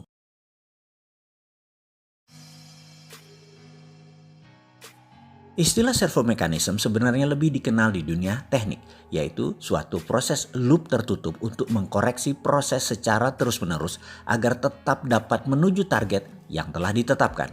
Sebagai contoh peluncuran peluru kendali. Ini menerapkan teknik servomekanisme, di mana ketika target telah dikunci, maka gerakan peluru yang mulai melenceng akan direvisi ulang sehingga kembali menuju arah semula. Proses revisi ini berlangsung terus-menerus sampai dengan akhirnya peluru kendali tadi tepat mengenai sasaran yang telah ditetapkan. Apa hubungannya dengan perilaku manusia? Sangat berhubungan erat. Dr. Maxwell dalam sebuah karyanya bukunya yang berjudul Psycho-Cybernetic yang menyoroti peran besar dari self-image dan habit dalam kesuksesan seseorang memperkenalkan penggunaan istilah servomekanisme ini untuk menggambarkan gerakan kecenderungan manusia. Pada dasarnya dalam kehidupan ini setiap orang bergerak dengan prinsip servomekanisme alias terus-menerus melakukan koreksi sehingga sesuatu yang digariskan terjadi. Di mana proses koreksi ini berlangsung dengan keterlibatan seluruh kesadaran holistik manusia, conscious dan unconscious. Jika seseorang sudah digariskan untuk sial, maka apapun yang terjadi cepat atau perlahan tetapi pasti, maka proses servomekanismenya akan menuntun seseorang untuk menuju kondisi sial ini tanpa bisa ditolak sama sekali. Demikian juga jika seseorang digariskan untuk beruntung, maka servomekanisme ini dengan mudah akan membawanya ke keadaan yang seharusnya, yaitu beruntung. Semua yang akan dialami dalam hidupnya ini telah digariskan seakan ciptaan semesta, tapi sesungguhnya ciptaan dia sendiri. Suka atau tidak suka, servomekanisme ini akan membawa kita ke sana dengan cara yang sangat cerdas, bahkan dengan cara yang seringkali tidak terduga. Jadi kini menjadi lebih jelas. Jika sesuatu saat ini kita berkeinginan untuk mencapai sesuatu yang biasanya dalam hal ini hal-hal yang indah dan menyenangkan, lalu di dalam perjalanannya seakan-akan kita sudah semakin mendekati hal tersebut, tetapi tiba-tiba di akhirnya semua berbelok. Maka jangan menyalahkan siapapun, karena servomekanisme dalam diri kita lah yang bekerja. Loh, kok gitu? Jadi artinya hidup kita sudah digariskan dan kita tidak dapat keluar dari garis ini. Apakah ini yang disebut nasib atau takdir atau apapun istilah sejenisnya? Tentu saja tidak. Pembahasan ini tidak ada sangkut pautnya dengan nasib dan takdir yang jelas sudah memiliki ahli tersendiri untuk membahas hal ini. Pembahasan di sini justru akan menyadarkan kita adalah pembuat garis tersebut. Dan tentu saja kita pula yang dapat merubahnya. Tentu saja jika Anda percaya dan berminat, maka video serial ini bermanfaat, akan memberdaya maksimum hidup Anda. Servomekanisme akan menuntun seseorang untuk selalu mencapai sesuatu yang telah digariskan dengan berbagai cara yang teramat sangat cerdas. Lalu siapa yang membuat garis ini? Ini harus kita ulangi lagi. Yang membuat garis ini tidak lain adalah sosok yang juga terdapat dalam sisi manusia yang dikenal dengan nama habit dan belief system. Kita tidak akan pernah dapat lari dari habit kita dan belief system kita sendiri. Dalam konteks praktis sehari-hari, apapun yang kita peroleh dalam kehidupan kita ini hanyalah ekspresi dari seluruh kemampuan kita yang telah mencapai tingkatan unconscious competence. Sebagai contoh, jika kita pernah mengalami kegagalan dalam suatu aspek kehidupan, katakanlah bisnis, maka kegagalan-kegagalan berikutnya akan cenderung untuk memperkuat self-image dan belief bahwa kita adalah ahli kegagalan bisnis. Itu jadi seakan-akan jadi habit. Lalu sampai dengan batas tertentu kegagalan bisnis ini akan menjadi skill dan melekat dalam diri seseorang tersebut alias sudah mencapai tingkatan keahlian unconscious competence. Lalu sejak saat itu bergeraklah langkah dia yang dipandu oleh automatic guided system yang bergerak dalam pola servomekanismenya. Setiap dia berbisnis pasti merugi sehingga dia frustrasi karena kegagalan adalah ahlinya dia. Apapun dalam kehidupan ini, jika telah sedemikian mudahnya mencapainya, maka sesungguhnya kita sudah menjadi ahli alias berkemampuan. Kita telah mencapai tingkat unconscious competence. Sekarang kita list pertanyaan di bawah ini. Apakah Anda pribadi yang selalu beruntung? Apakah Anda selalu didera sial yang tak berujung? Apakah Anda gampang memperoleh pinjaman uang? Apakah Anda selalu ditolak saat meminjam uang? Apakah Anda selalu sehat? Apakah Anda mudah mencari sahabat? Apakah sangat mudah Anda mencari musuh? Apakah Anda sulit mencari uang? Atau uang selalu mendatangi Anda? Apakah Anda selalu ditolak oleh lawan jenis Anda? Apakah Anda seorang yang sangat mudah memperoleh pasangan? Apapun itu, kemampuan arahnya menunjukkan bahwa Anda telah menjadi ahlinya secara unconscious competence. Servomekanisme Anda akan selalu berproses untuk menciptakan hal tersebut. Nasib manusia, baik atau buruk, tertulis di habit, di servomekanisme dan di belief systemnya. Bagai blueprint yang selalu mengawali suatu perwujudan dan semuanya Anda yang mengendalikan. Sekali lagi kita ingatkan, servo negatif harus kita buang, servo positif harus kita tambah. Pola uang keluar. Dalam catatan sebelum ini ada pola yang harus dan wajib kita semua ketahui, yaitu cara uang datang. Uang datang yang berulang dan mirip itu, karena itu kita menyebutnya sebagai pola. Sebelum pola itu terbentuk dan mengkristal dan menjadi jalan utama, maka kita harus sudah punya lebih dari satu jalan. Itu yang terbaik. Apa yang terjadi kalau hanya satu jalannya uang datang? Belum terbentuk pola lagi, masih serabutan, masih tidak menentu. Itu berbahaya. Sekali lagi, ambil pena dan kertas, coba mengingat ulang atas semua uang dan materi atau uang datang ke diri kita. Lengkapi catatan yang sebelum ini, lalu petakan polanya. Setelah Anda mengenal pola uang datang, maka Anda bisa tahu Anda di level mana. Sekarang kita beri pelajaran baru lagi. Posisi seseorang ada dalam level prasejahtera adalah seseorang yang belum memiliki kemampuan menghidupi dirinya sendiri. Level yang lebih tinggi adalah level sejahtera, adalah mereka yang bisa menghidupi dirinya sendiri. Kemudian ada level sentosa, di mana dia sudah bisa membiayai dirinya sendiri, bisa membiayai keluarganya, bahkan sudah makmur, di mana sudah bisa menghidupi lebih dari keluarganya. Sehingga selesai pendidikannya misalnya, dan memiliki aset yang banyak. Dan terakhir, Anda berada di level yang paling tinggi, yaitu ultra kaya, di mana semua sudah sistemnya mature atau dewasa di dalam Anda menghasilkan uang atau pendapatan. Seakan-akan bahkan Anda tidak bekerja pun uang datang. Kembali ke level sejahtera, di mana level ini adalah platform terbawah dari JPS, Jaring Pengaman Sosial. Level ini adalah mereka yang berpendapatan kurang lebih 60 juta per tahunnya. Level sentosa, level yang lebih tinggi, nilai pendapatannya terendah adalah 4 kali level sejahtera atau 240 juta per tahunnya. Karena level inilah mereka bisa menghidupi dirinya dan keluarganya. Saat ini level terbanyak dalam populasi di Indonesia adalah di level ini, sejahtera dan sentosa. Mungkin 60% populasinya hidup di level ini saat ini di Indonesia. Kembali ke pola dasar, pattern uang datang. Mengenali hal ini akan memudahkan Anda melipat gandakan pendapatan Anda, atau Anda menjadi tahu sumber Anda sehingga bisa membuat jalan baru uang datang. Sehingga Anda bisa memiliki multiple streaming of income. Dari sesi sebelum ini seharusnya Anda sudah tahu pola uang datang ke Anda, level kompetensi kemakmuran Anda, serta masuk sejahtera atau sentosakah posisi sahabat saat ini. Juga sudah mengenal servo kejadian yang berulang dalam hidup sahabat. Sejauh ini, kita lanjut ya. Pastinya setiap orang punya cara masing-masing untuk uang datang sejauh ini dan sesuai dengan karakter sifat alami diri sendiri. Oke, kita simpan sebuah kata kunci. Uang datang sesuai karakter sifat alami manusia. Dan kembali ke pola. Sekarang perhatikan pola uang keluar dari Anda. Untuk apa saja uang keluar tersebut? Coba perhatikan 10 tahun atau 5 tahun terakhir ini, kemana saja Anda memanfaatkan uang Anda. Dipakai apa saja uang tersebut, keluar dari dompet Anda, keluar dari deposito Anda, keluar dari tabungan Anda, keluar dari gaji Anda. List daftar semuanya. Secara harian, secara bulanan, secara tahunan, perhatikan kemana saja uang Anda keluarkan. Fokus dalam pengeluaran ini akan membuat Anda sadar, apakah Anda tipe pembelanja, apakah Anda tipe mesias, orang yang suka menolong orang, tipe selalu kurang, tipe boros gak jelas, tipe penyakitan, tipe mengikuti mode, tipe penginvest. Dan sekali lagi, itulah Anda selama ini. Mengenal uang keluar, apalagi yang telah menjadi pola Anda, bisa terkaget-kaget karena bisa menakutkan tipe Anda tersebut. Sekali lagi, kalau negatif jangan takut. Membaliknya dan merubahnya semudah membalik telapak tangan. Semua ini science kok. Semua ini ada dalam behavioral psikologi. Dan itu bidang saya banget. Inilah gunanya video ini kita buat. Tanpa Anda mengenal pola Anda tidak tahu servo uang keluar Anda tidak tahu kebiasaan servo tadi, Anda akan sulit menjadi baru. Sekali lagi, ini penting kalau Anda merasa diri Anda boros. Atau Anda merasa heran dengan teman Anda yang kira-kira uang masuknya sama, tapi kehidupannya mereka lebih stylish dari Anda. Lebih up to fashion, rumahnya lebih besar, pola hidupnya lebih sehat, lebih olahraga, lebih banyak ketawa. Anda tahu sekali, pendapatan income-nya Anda berkurang, sementara pendapatan income-nya Anda dan dia kurang lebih sama, tapi pemanfaatan uangnya pasti berbeda. Jadi penting sekali untuk mengenal pola uang keluar dari Anda.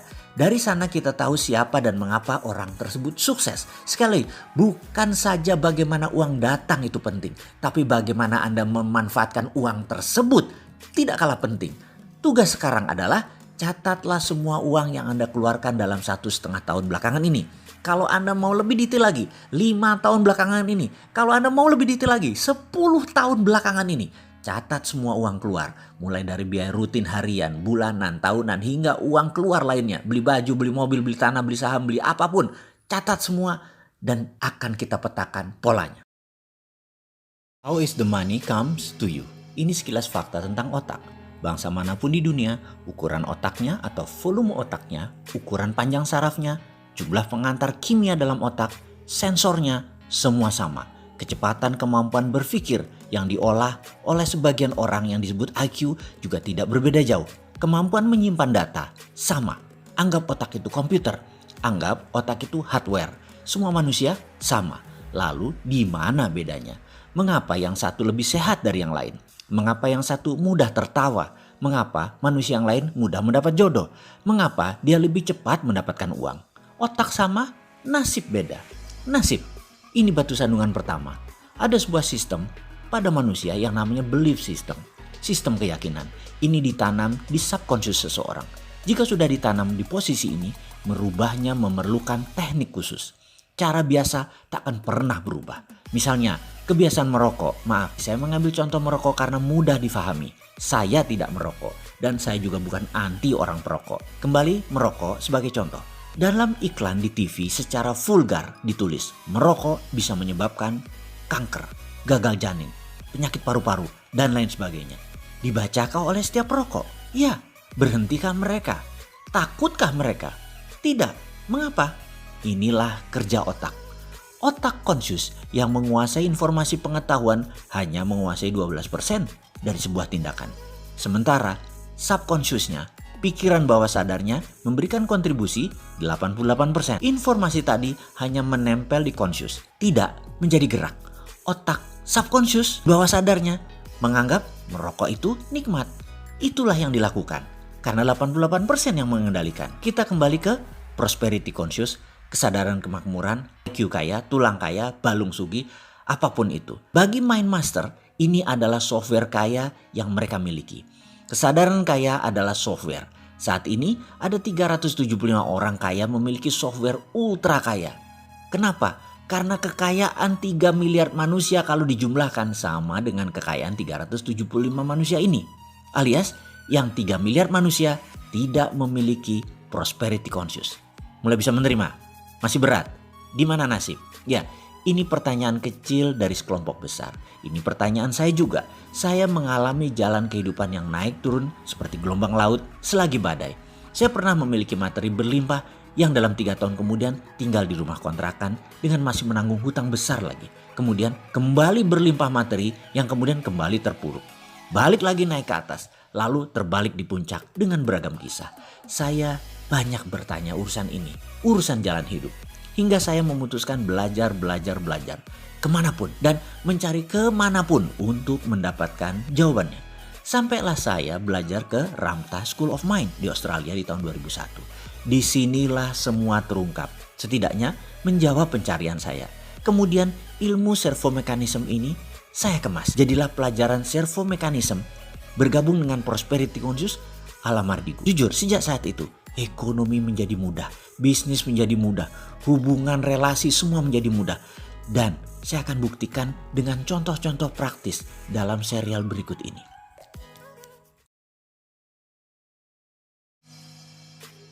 Di Ramtha School of Mind, hari pertama ada 110 murid hadir. Dari 10 negara, ada India, Australia, Filipina, Malaysia, Kamboja, Hong Kong, Jepang, Amerika, Inggris, dan terakhir dari Iran. Saya satu-satunya yang dari Indonesia. Hari pertama perkenalan, masing-masing cerita jalan hidup mereka, masing-masing sharing, berbagi, sedetail dan serinci mungkin. Wah, seperti nonton film drama. Kalah drama Korea, kalah cerita India. Ceritanya seram-seram, menegangkan, taruhan nyawa yang hilang, dan anggota keluarga yang meninggal terbunuh. Hal itu menjadi biasa. Parah semua kondisinya. Ada yang usianya 55 tahun selama 40 tahun bekerja hanya untuk membayar hutang. Ada yang bangkrut berhutang dengan geng mafia. Ada yang dikejar-kejar triad dan dibunuh keluarganya. Ada yang ditipu habis-habisan oleh keluarganya sendiri. Pokoknya sulit dibayangkan cerita jalan hidupnya mereka. Bahkan 100 kali mendengar cerita masing-masing, 100 kali saya menangis. Saya tentu tidak boleh menceritakan rincian cerita mereka karena ini menjadi rahasia di antara kami. Di mana kami seakan sudah menjadi saudara sependeritaan. Common sorrow. Jalan hidup saya jika mendengar cerita mereka menjadi tidak sebanding. Tidak ada apa-apanya. Hari berikutnya sang instruktur menceritakan jalan hidup mereka. Sama saja awalnya kusut semua. Mereka berlima, masih muda. Yang paling tua umurnya 35 tahun. Namun rekening mereka paling sedikit adalah 6 juta Aussie dollar. Jamput, itu ucapan saya dalam hati berkali-kali. Pelajaran ini adalah pelajaran yang fair dan adil. Kenapa? Kami dilihatkan ATM mereka. Mereka tidak berdusta. Kenapa ya saya sebut ini adil? Karena instrukturnya yang 5 orang ini semuanya milioner. Jadi mengajarkan kekayaan dan kemakmuran diajarkan oleh orang yang milioner itu menjadi fair dilihatnya. Mereka tidak berdusta. Mereka tidak berdusta, diperlihatkan keesokan harinya bagaimana uang itu ada bersama mereka, datang kepada mereka. Mulai melek mata saya, mulai lompatan-lompatan kecil liar di otak saya berjalan. Gitu ya, berkali-kali. Hari berikutnya, pelajaran dimulai. Formasi setengah lingkaran tanpa meja. Pelajaran trespassing namanya.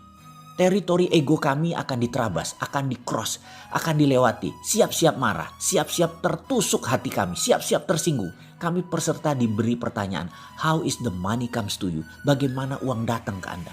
Seluruh peserta mendapat giliran. Kalau disamaratakan semua menjawab hampir sama, yaitu dengan bekerja. Sekali lagi, jika ditanya how is the money comes to you, maka rata-rata menjawab dengan bekerja.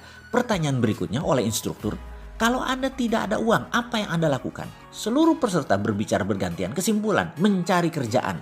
Karena dengan bekerja, kita mendapat uang. Pertanyaan berikutnya, kalau Anda bekerja, apa yang Anda peroleh? Seluruh peserta menjawab, uang. Pertanyaan berikutnya, jadi begitulah cara kerja otak Anda. Untuk mendapatkan uang, Anda harus bekerja.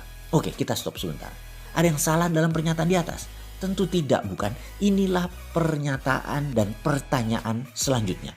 Bisakah Anda tidak bekerja? Anda dapat uang? Otak saya kram, macet.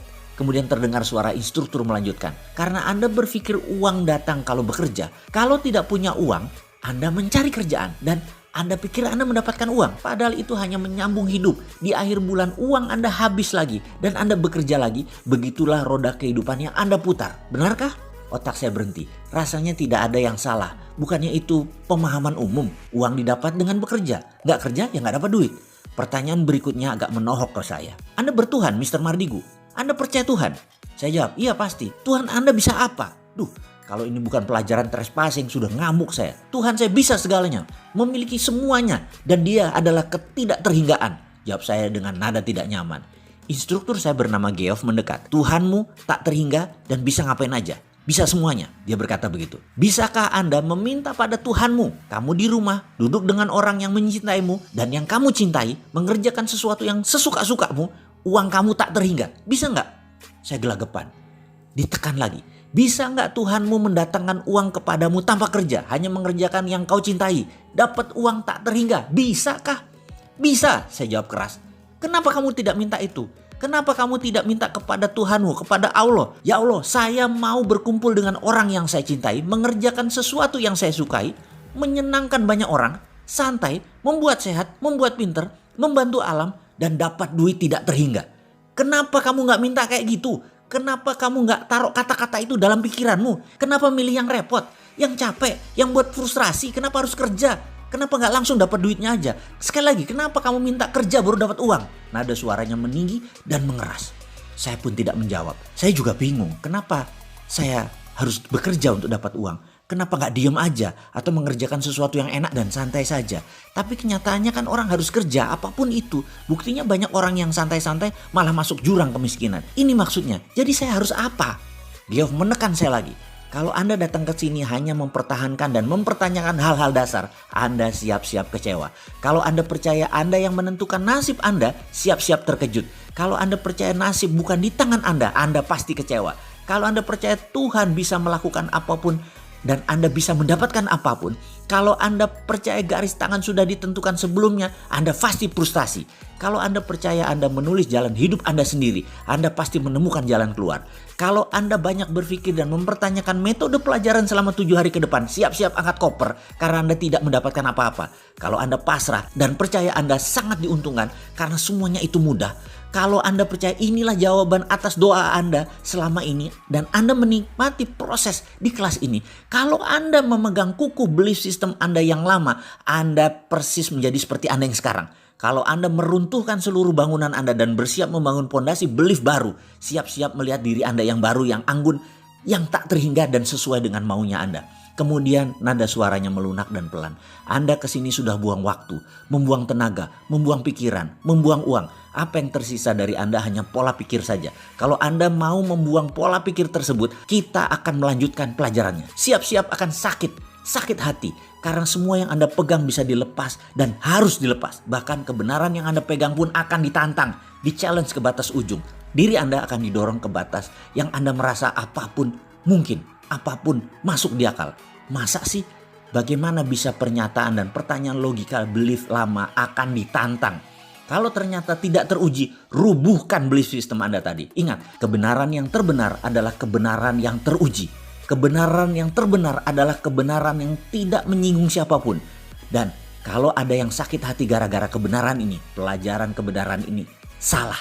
Dan kebenaran yang paling benar, dia membela dirinya sendiri. Oleh karena itu sahabat, Anda sudah membuang waktu, Anda sudah membayar mahal video ini, Anda harus mendapat pelajarannya. Ikuti semua perintah-perintah ini sedetil mungkin karena Anda pasti berubah menjadi Anda yang baru. Sepulangnya dari belajar, jujur 3 bulan setelah kembali saya belum mulai mempraktekkan apapun. Belief system saya tertabrak-tabrak. Pertanyaan, nasib kita yang menentukan? Sementara saya punya keyakinan nasib ditentukan Tuhan. Sebuah tabrakan belief system. Saya belum bisa menerima. Kalau saya tidak terima, maka saya harus menerima kondisi saya sekarang, berhutang dan hidup susah waktu itu. Memulai sesuatu akan terbawa putaran yang sama. Memulai yang baru harus merubah belief system. Ini pengalaman saya dan mungkin hanya terjadi pada saya. Saya juga teringat sebuah pelajaran dasar. Salah satunya pelajaran meng-cancel doa. Dalam sebuah sesi di sana ada pelajaran untuk berpikir dan berdoa yang tidak boleh di-cancel. Seperti detailnya ada juga di dalam video Road to Billionaire, karya saya terdahulu. Baik, sekarang kita beri contoh seperti pengalaman saya di dalam kelas waktu itu. Saya diperintahkan memohon. Waktu itu saya disuruh memohon kepada Allah untuk memberikan uang 1 miliar pada akhir bulan ini. Saya manut, saya berkata, ya Allah, saya meminta uang 1 miliar di rekening saya pada akhir bulan ini. Lidah saya mengucap, hati kecil saya berkata, mungkinkah? Dan perkataan di hati kecil tersebut, di pelajaran tersebut, saya peroleh artinya meng-cancel doa. Hal itu membatalkan doa. Kita tidak boleh mempertanyakan doa yang kita buat sendiri karena itu artinya meng-cancel. Dalam membuat permohonan, sekali lagi kita tidak boleh cancel. Percaya utuh, setiap keraguan harus dipanjatkan lagi permohonannya. Ulangi lagi karena permohonannya kita cancel sendiri. Ribuan kali saya coba, ribuan kali saya cancel. Belief system saya belum terima. Masa sih kok gitu doang? Emang bisa? Dari mana caranya? Dari mana uang datang ke saya? Bagaimana uang 1 miliar itu bisa datang? Walaupun saya berkata, ya Allah berikan uang 1 miliar itu di akhir bulan ini. Tapi tetap di hati kecil ada hal-hal yang menyeletuk tadi. Sekali lagi sekedar mengulang saja, mengingatkan informasi bahwa di tahun 2001 saya bekerja untuk menutupi biaya hidup dan sebagian cicilan hutang. Posisi saya sebagai Direktur Business Advisor dari sebuah investment banking bernama PT Rifan, sekarang namanya PT Rekapital, milik seseorang yang posisinya tinggi saat ini yaitu Bapak Rosan Roslani dan Bapak Sandiaga Uno. Secara gaji dan bonus cukup besar kompensasi bulanannya, namun hanya kerja kontrak. Dari tahun 2000 hingga tahun 2002, 24 bulan. Kontrak akan berakhir 9 bulan lagi dari masa saya pulang dari Australia tersebut. Suatu pagi, saya ingat waktu itu, saya meminta anak saya nomor 2, namanya Fatur, yang masih berusia 4 atau 5 tahun. Saya berkata, Mas Fatur tolong dong ayah diambilkan sepatunya yang hitam, kata saya. Fatur diam saja. Saya ulangi sekali lagi, Fatur, kamu dengar kan ayah ngomong apa? Dia tetap diam dan berjalan menjauh. Suara saya, intonasinya saya tinggikan, intonasinya menekan, dan dia diam menunduk. Emosi saya terpancing. Ini anak kok gak nurut sih, kata saya dalam hati. Saya berjalan ke arahnya, gerakan marah terpancar di wajah saya. Matanya menatap saya tepat di mata saya. Agak ketakutan ekspresi wajahnya. Saya kaget. Loh, kok dia takut? Saya berkata dalam hati. Langsung saya berlutut sejajar mata saya dengan mata dia. Dan ini adalah metode dasar psikologi mendidik anak, di mana mata sejajar menunjukkan kesetaraan, kesederajatan. Kalau atas bawah, anak di bawah, orang tua di atas, bola mata anak yang pupil hitamnya di posisi atas, ini dia dalam posisi sangat sugestif. Membuat posisi orang tua otoritatif dan si anak menjadi inferior. Di kondisi saya dan Fatur, kondisi tersebut tidak boleh. Saya lagi marah, Fatur lagi takut. Jadi langsung saya sejajarkan sehingga dia nyaman karena merasa sederajat. Saya ubah ekspresi saya datarkan suara saya. Nah, tolong ambilkan sepatu ayah ya sayang. Kaki saya dipeluknya. Bahasa tubuhnya saat itu yang saya rasakan adalah dia tidak mengizinkan saya berangkat bekerja. Kembali saya tersentak. Tadinya mau marah, namun signal yang diberikannya cukup kuat.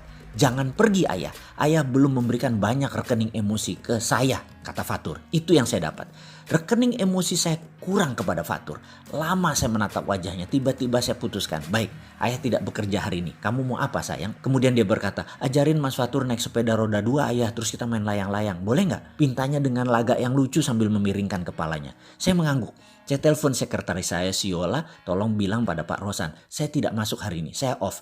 Seharian saya ajari Fatur naik sepeda roda 2, sorenya kami bermain layang-layang. 7 jam sangat padat berkualitas setidaknya menurut saya. Malamnya dia memijit-mijit bagian tubuh saya, nikmat sekali rasa di hati saya ini. Tiada tara rasanya. Enak berkumpul dengan orang yang kita cintai, mengerjakan hal yang kita cintai, dan mendapatkan uang tak terhingga. Tiba-tiba klik terjadi di otak saya. Saya mendadak seperti mendengar saya berkata pada diri saya sendiri. Katanya ingin punya anak yang soleh. Kok ngaji diajarin orang lain? Belajar sepeda diajarin orang lain? Belajar baca tulis diajari orang lain?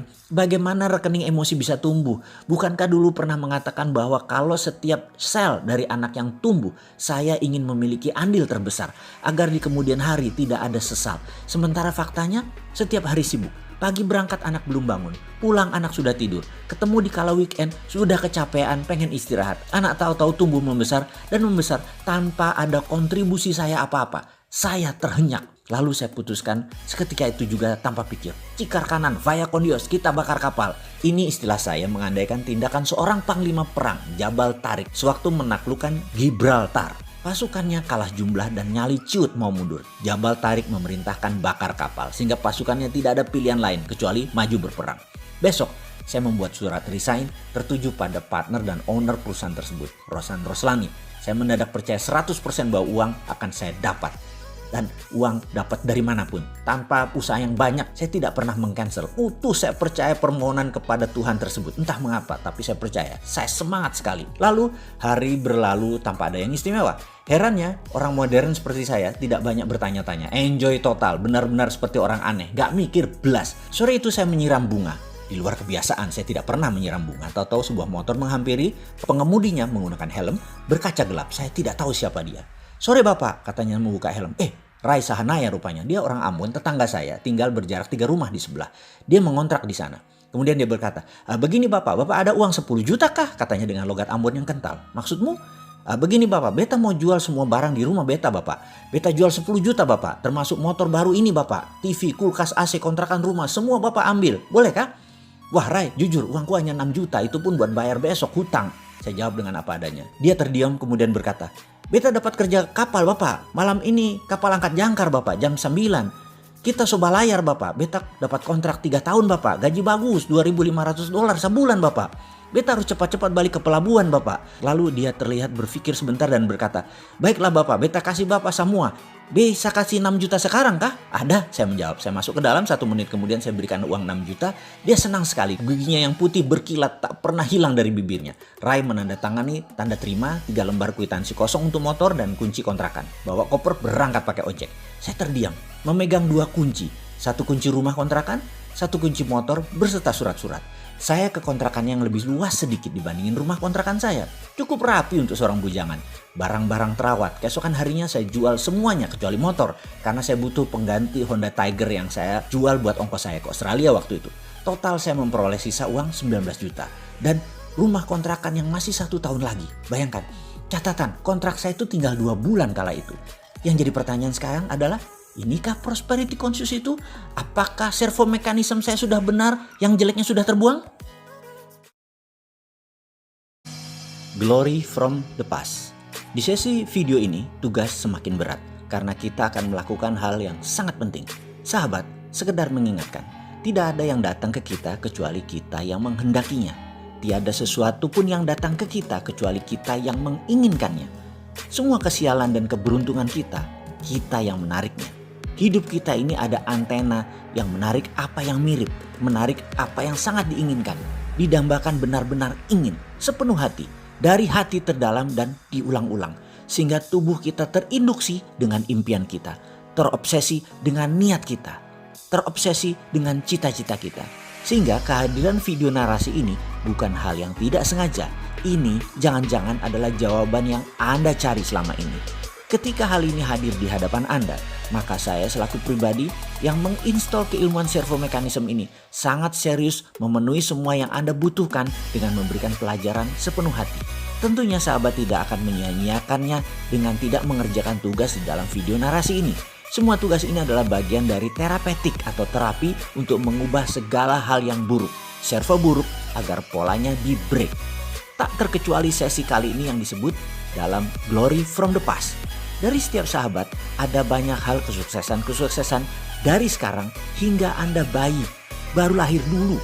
Tugas kali ini berat karena sahabat diminta menulis semua Glory from the Past tersebut. Catatlah seluruh kemenangan-kemenangan di masa lalu. Catatlah seluruh kesuksesan-kesuksesan di masa lalu. Kebahagiaan-kebahagiaan di masa lalu. Keberhasilan, prestasi, apapun itu yang positif. Pertama kali jatuh cinta misalnya. Pertama kali mendapatkan uang gajian. Pertama kali mendapatkan 1 miliar. Juara azan. Mendapatkan beasiswa. Beli mobil atau motor impian. Apapun yang sahabat anggap itu sebagai sebuah kemenangan, tulislah. Sesi ini adalah sesi di mana kita semua ditanya segala yang hadir ke hidup Anda sejak kecil hingga saat ini. Sudahkah Anda mengenalnya? Dan sekali lagi, hal ini penting.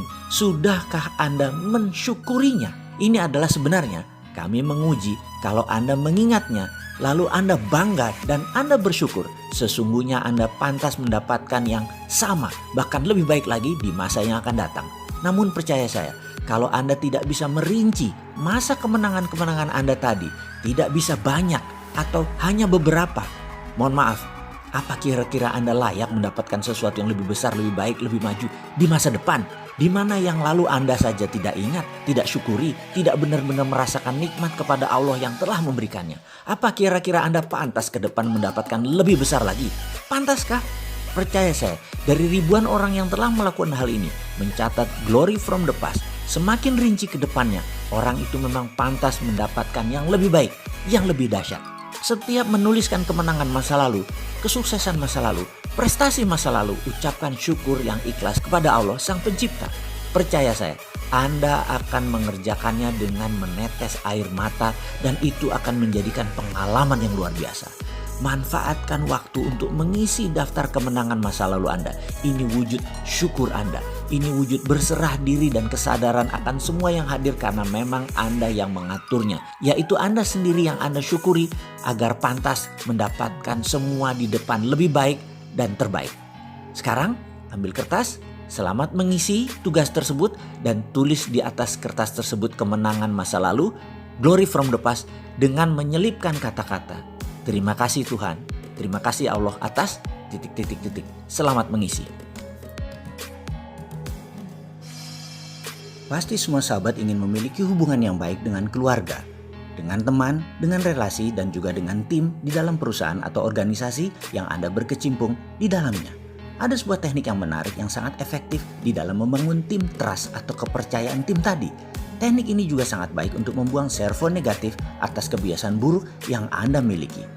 Pelajaran dasar pemahamannya begini, otak manusia itu sangat dahsyat. Apapun yang kita ciptakan bisa kita tambahkan atau kita hilangkan. Misalnya ada seseorang yang takut dengan kecoa. Mendengar kecoa disebut saja sudah merinding, jijik. Hal itu karena memang tercipta oleh pengalaman hidupnya. Entah di rumah dulu waktu dia kecil, orang-orangnya pada lebay. Kalau ada kecoa teriak-teriak ketakutan, sehingga orang itu pun menjadi ketakutan. Atau ketularan takut.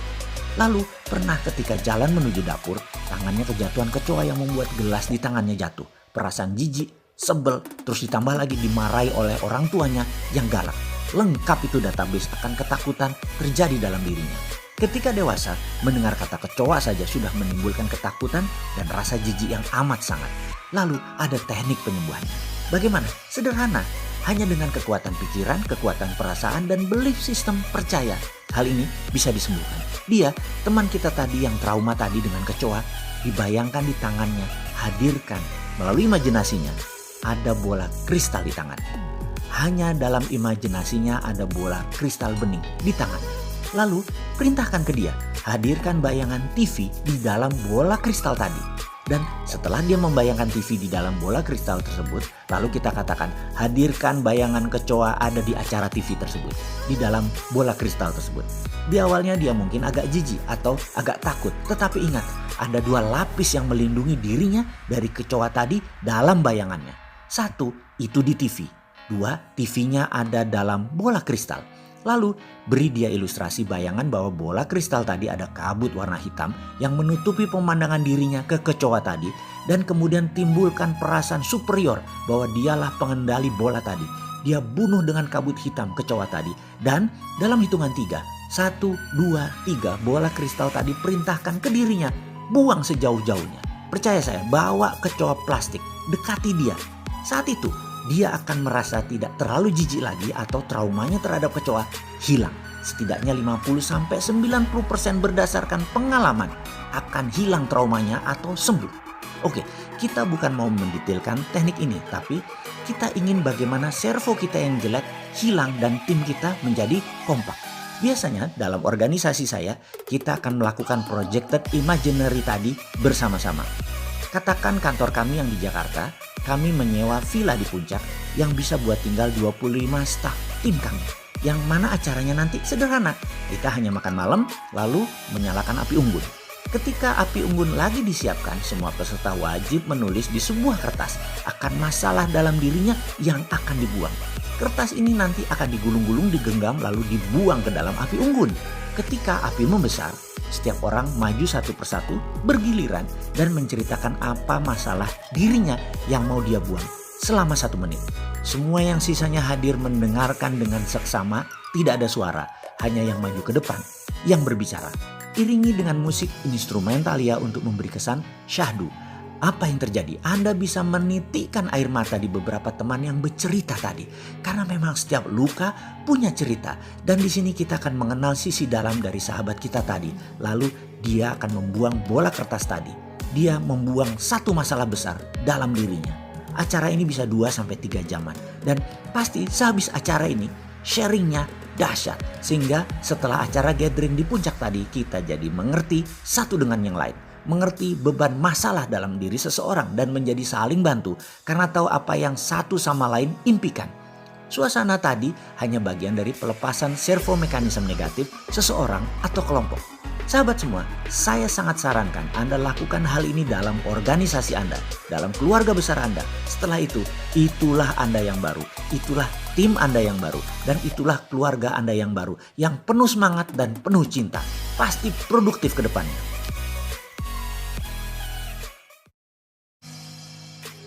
Kompetensi kita bicarakan sekali lagi. Konon, semuanya adalah persoalan kompetensi semata. Karena itu kita harus mengulangi pemahamannya agar lebih solid. Apapun yang kita dapatkan dalam hidup ini nyaris merupakan ekspresi dari kompetensi kita. Dengan kata lain, kompetensi adalah tingkat operasional dari kebiasaan dan kompetensi tersebut adalah memicu automatic guidance system, yaitu servo mekanisme untuk bekerja melalui proses koreksi terus-menerus yang dikenal sekali lagi dengan istilah servo mekanisme. Sebenarnya ada tingkatan yang lebih tinggi dari kompetensi, yaitu belief, yang kita akan bahas di lain kesempatan. Tetapi secara populer, boleh kita hanya menggunakan istilah kompetensi yang lebih terkait dengan skill dan lebih akrab pula dengan kehidupan sehari-hari. Tetapi di sini kita akan perluas pemaknaannya. Semuanya adalah soal kompetensi. Jika kita sangat sering mengalami keberuntungan, maka boleh dikatakan kita memiliki kompetensi yang tinggi dalam persoalan peruntungan. Jika kita selalu sial dalam segenap hal, maka mungkin kita menjadi maestro di bidang ini alias memiliki kompetensi sial yang sangat luar biasa. Jika kita sangat mudah memperoleh teman, maka pastilah karena kompetensi kita urusan mencari teman sudah mencapai tingkat yang tertinggi. Jika berkelimpahan selalu menyertai kita di setiap langkah, maka menandakan bahwa kompetensi berkelimpahan kita tentu sangat baik. Mari kita introspeksi sejenak. Adakah hal-hal yang telah menjadi pola yang sangat rapi dalam kehidupan kita? Selalu terjadi dan terjadi, bahkan sebelum terjadi kita sering meramalkan untuk terjadi dan akhirnya benar terjadi. Inilah bentuk kompetensi kita.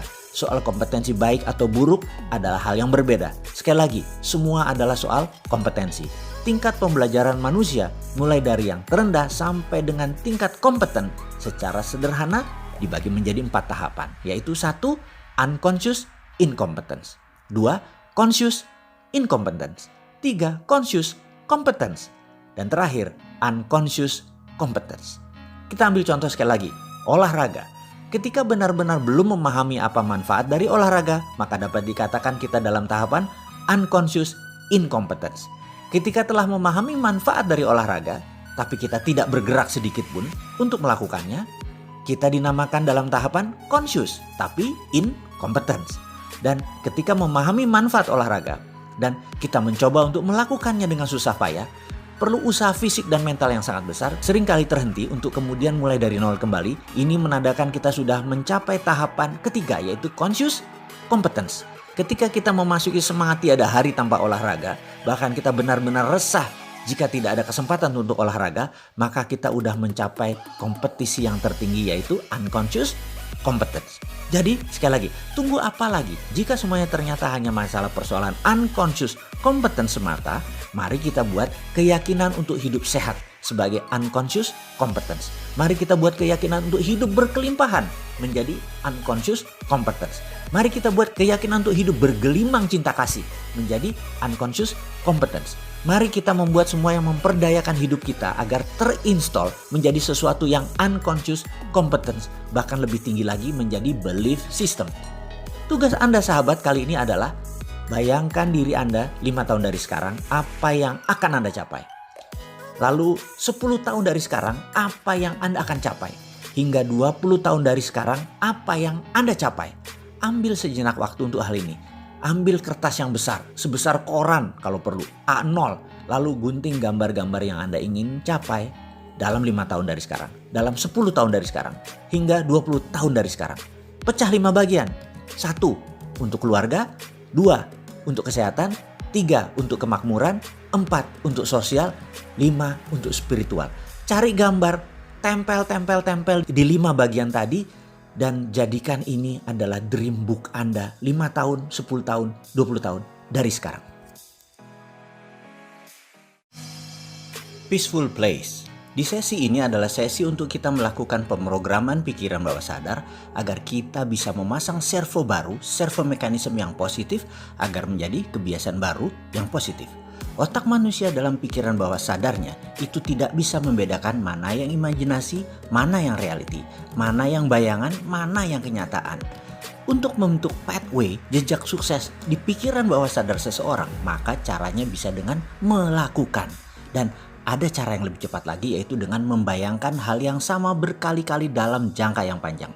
Bayangkan Anda bisa main sepatu roda misalnya. Maka coba nonton YouTube tentang permainan sepatu roda tadi. Kemudian setiap hari sewaktu mau tidur malam, bayangkan diri Anda bermain sepatu roda terus menerus selama 30 hari ke depan. Apa yang terjadi kemudian? Jalan hidup Anda tahu-tahu ke arah dunia persepatu rodaan. Anda ke Senayan sore-sore di GBK, tahu-tahu Anda melihat orang bermain sepatu roda. Tahu-tahu orang itu menyapa Anda. Tahu-tahu orang itu mengajak Anda bermain sepatu roda. Ajaib kan? Sekarang kita coba dengan bayangan lain. Anda bayangkan Anda punya mobil BMW X3 warna biru. Terus setiap malam Anda bayangkan BMW X3 warna biru tadi milik Anda tadi. Terus dibayangkan sepanjang malam sebelum tidur, selagi ngayal-ngayalnya Anda, selagi ingin tidur. Percaya saya, 30 hari kemudian Anda setiap jalan di jalan raya, mata Anda akan mencari mobil BMW X3. Dan ajaib, Anda nemu aja mobil warna biru BMW X3 tadi. Walaupun mobil itu sedikit, mata Anda bisa menemukannya. Sekarang, coba Anda ingat-ingat ketika Anda ingin membeli mobil Innova warna putih. Tahu-tahu mata Anda dimanapun akan nemu aja. Tuh Innova warna putih, keren kan? Tuh lagi ada yang pakai velg racing. Bagus ya? Terus aja mata Anda terseleksi melihat mobil tersebut dan tidak lama kemudian Anda memiliki mobil itu. Sekarang kita mau lakukan dengan sengaja agar servo kemakmuran terjadi pada diri Anda. Pertama, temukan peaceful place Anda dalam bayangan Anda. Apa itu peaceful place? Peaceful place adalah tempat di mana Anda merasa damai. Bisa kamar Anda, bisa masjid, bisa sajadah, bisa tempat ibadah, bisa pantai, bisa gunung. Apapun temukan tempat yang ketika Anda di sana, Anda merasa damai. Lalu dalam bayangan Anda berada di sana, lagi santai, lagi duduk, bisa rebahan, apapun yang membuat Anda merasa rileks, merasa santai. Lalu beri bayangan apa yang Anda inginkan. Mobil, kesehatan, rumah, keluarga bahagia, apapun itu hadirkan gambaran tadi dan beri rasa senang, bahagia ketika bersama apa yang Anda inginkan tersebut. Lakukan hal ini setiap malam dan pastikan beri rasa sudah memiliki, rasa bersyukur dan rasa bahagia. Ulangi setiap malam minimum satu keinginan Anda dan dilakukan 30 hari berturut-turut dan bersiaplah kaget atas kejadian yang mengikutinya kemudian. Langkahnya saya ulangi lagi agar sahabat semua bisa mengulangi dan bisa melakukannya. 1. Temukan peaceful place Anda. 2. Hadirkan Anda di sana. 3. Hadirkan bayangan apa yang Anda inginkan dan sudah Anda miliki. 4. Lakukan hal ini dalam imajinasi Anda sesering mungkin dan disarankan lakukan menjelang tidur malam. 5. Selamat menjadi Anda yang baru.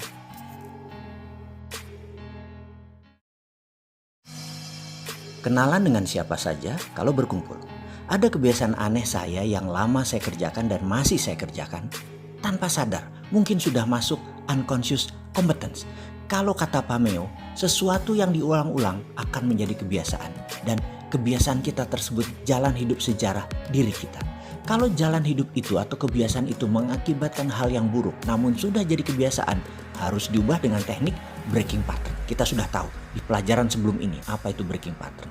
Namun kali ini kita bukan mau membicarakan hal yang buruk pada kebiasaan saya. Walaupun banyak banget kebiasaan buruk dan harus saya rubah dan saya ubah pelan-pelan. Itulah saya yang baru dan terus saja saya belajar. Seperti Anda sahabat semua.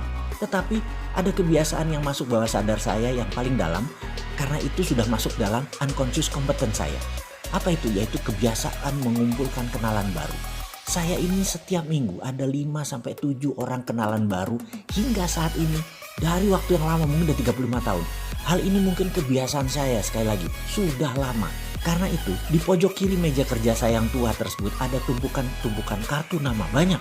Karena dulu ya sampai sekarang sih orang selalu bagian kartu nama. Hari ini saya menyempatkan merapikan kartu nama tersebut dan mengecek nomor kontak di HP saya. 2 HP saya nomor teleponnya ternyata masing-masing lebih dari 4.000 nomor. Dan ada lebih dari 20 grup WA dalam masing-masing handphone tersebut. Saya bukan orang yang rajin membalas WA atau ikut nimbrung di grup. Tapi kalau personal japri saya sempatkan membalasnya. Saya teringat di awal membangun karir saya. Saya bertanya pada mentor saya yang kebetulan mitra bisnis saya yang kebetulan juga orang Bali terkaya. Dia juga merupakan babe saya setelah ayah saya almarhum. Dia menasihati saya bahwa sebagai orang kampung perantauan ke Jakarta, maka memiliki teman yang banyak adalah aset yang tak ternilai. Dan dia buktikan dengan perjalanan hidupnya. Di mana saja kalau kami berjalan rasanya ada aja orang yang menyalami dirinya. Kenalan, bukan seperti selebriti yang hanya satu pihak kenalnya, selebritinya nggak kenal. Dan ini dua belah pihak, mereka saling kenal. Saya impress sekali, saya terkesan sekali. Sejak saat itu di pertengahan tahun 90-an saya komit berjanji pada diri saya. Harus punya kenalan banyak. Kebiasaan tersebut saya lakukan, setiap hari mungkin 1. Efeknya sampai hari ini saya merasakan manfaatnya. Misalnya petinggi lembaga keuangan mungkin ada lebih 30 kenalan saya saat ini adalah direksi-direksi dari lembaga keuangan yang terkenal. Dan kenalannya dengan mereka lebih dari 10 tahun yang lalu. Sehingga staf saya suatu hari komentar, "Bapak kenalannya banyak bener sih, asal ketemu orang ketimbang saya memperkenalkan kerja di perusahaan saya." Ada aja yang berkata, "Salam ya buat bosman ya, saya teman lama dia." Bahkan ke Kopassus kemarin belajar nembak waktu anak-anak perusahaan kami outing, kayaknya semua instruktur kenalnya Pak Mardigu. Saya dalam hati GR bener urusan beginian. Tapi bagi saya bukan orang kaya saja kenalan itu.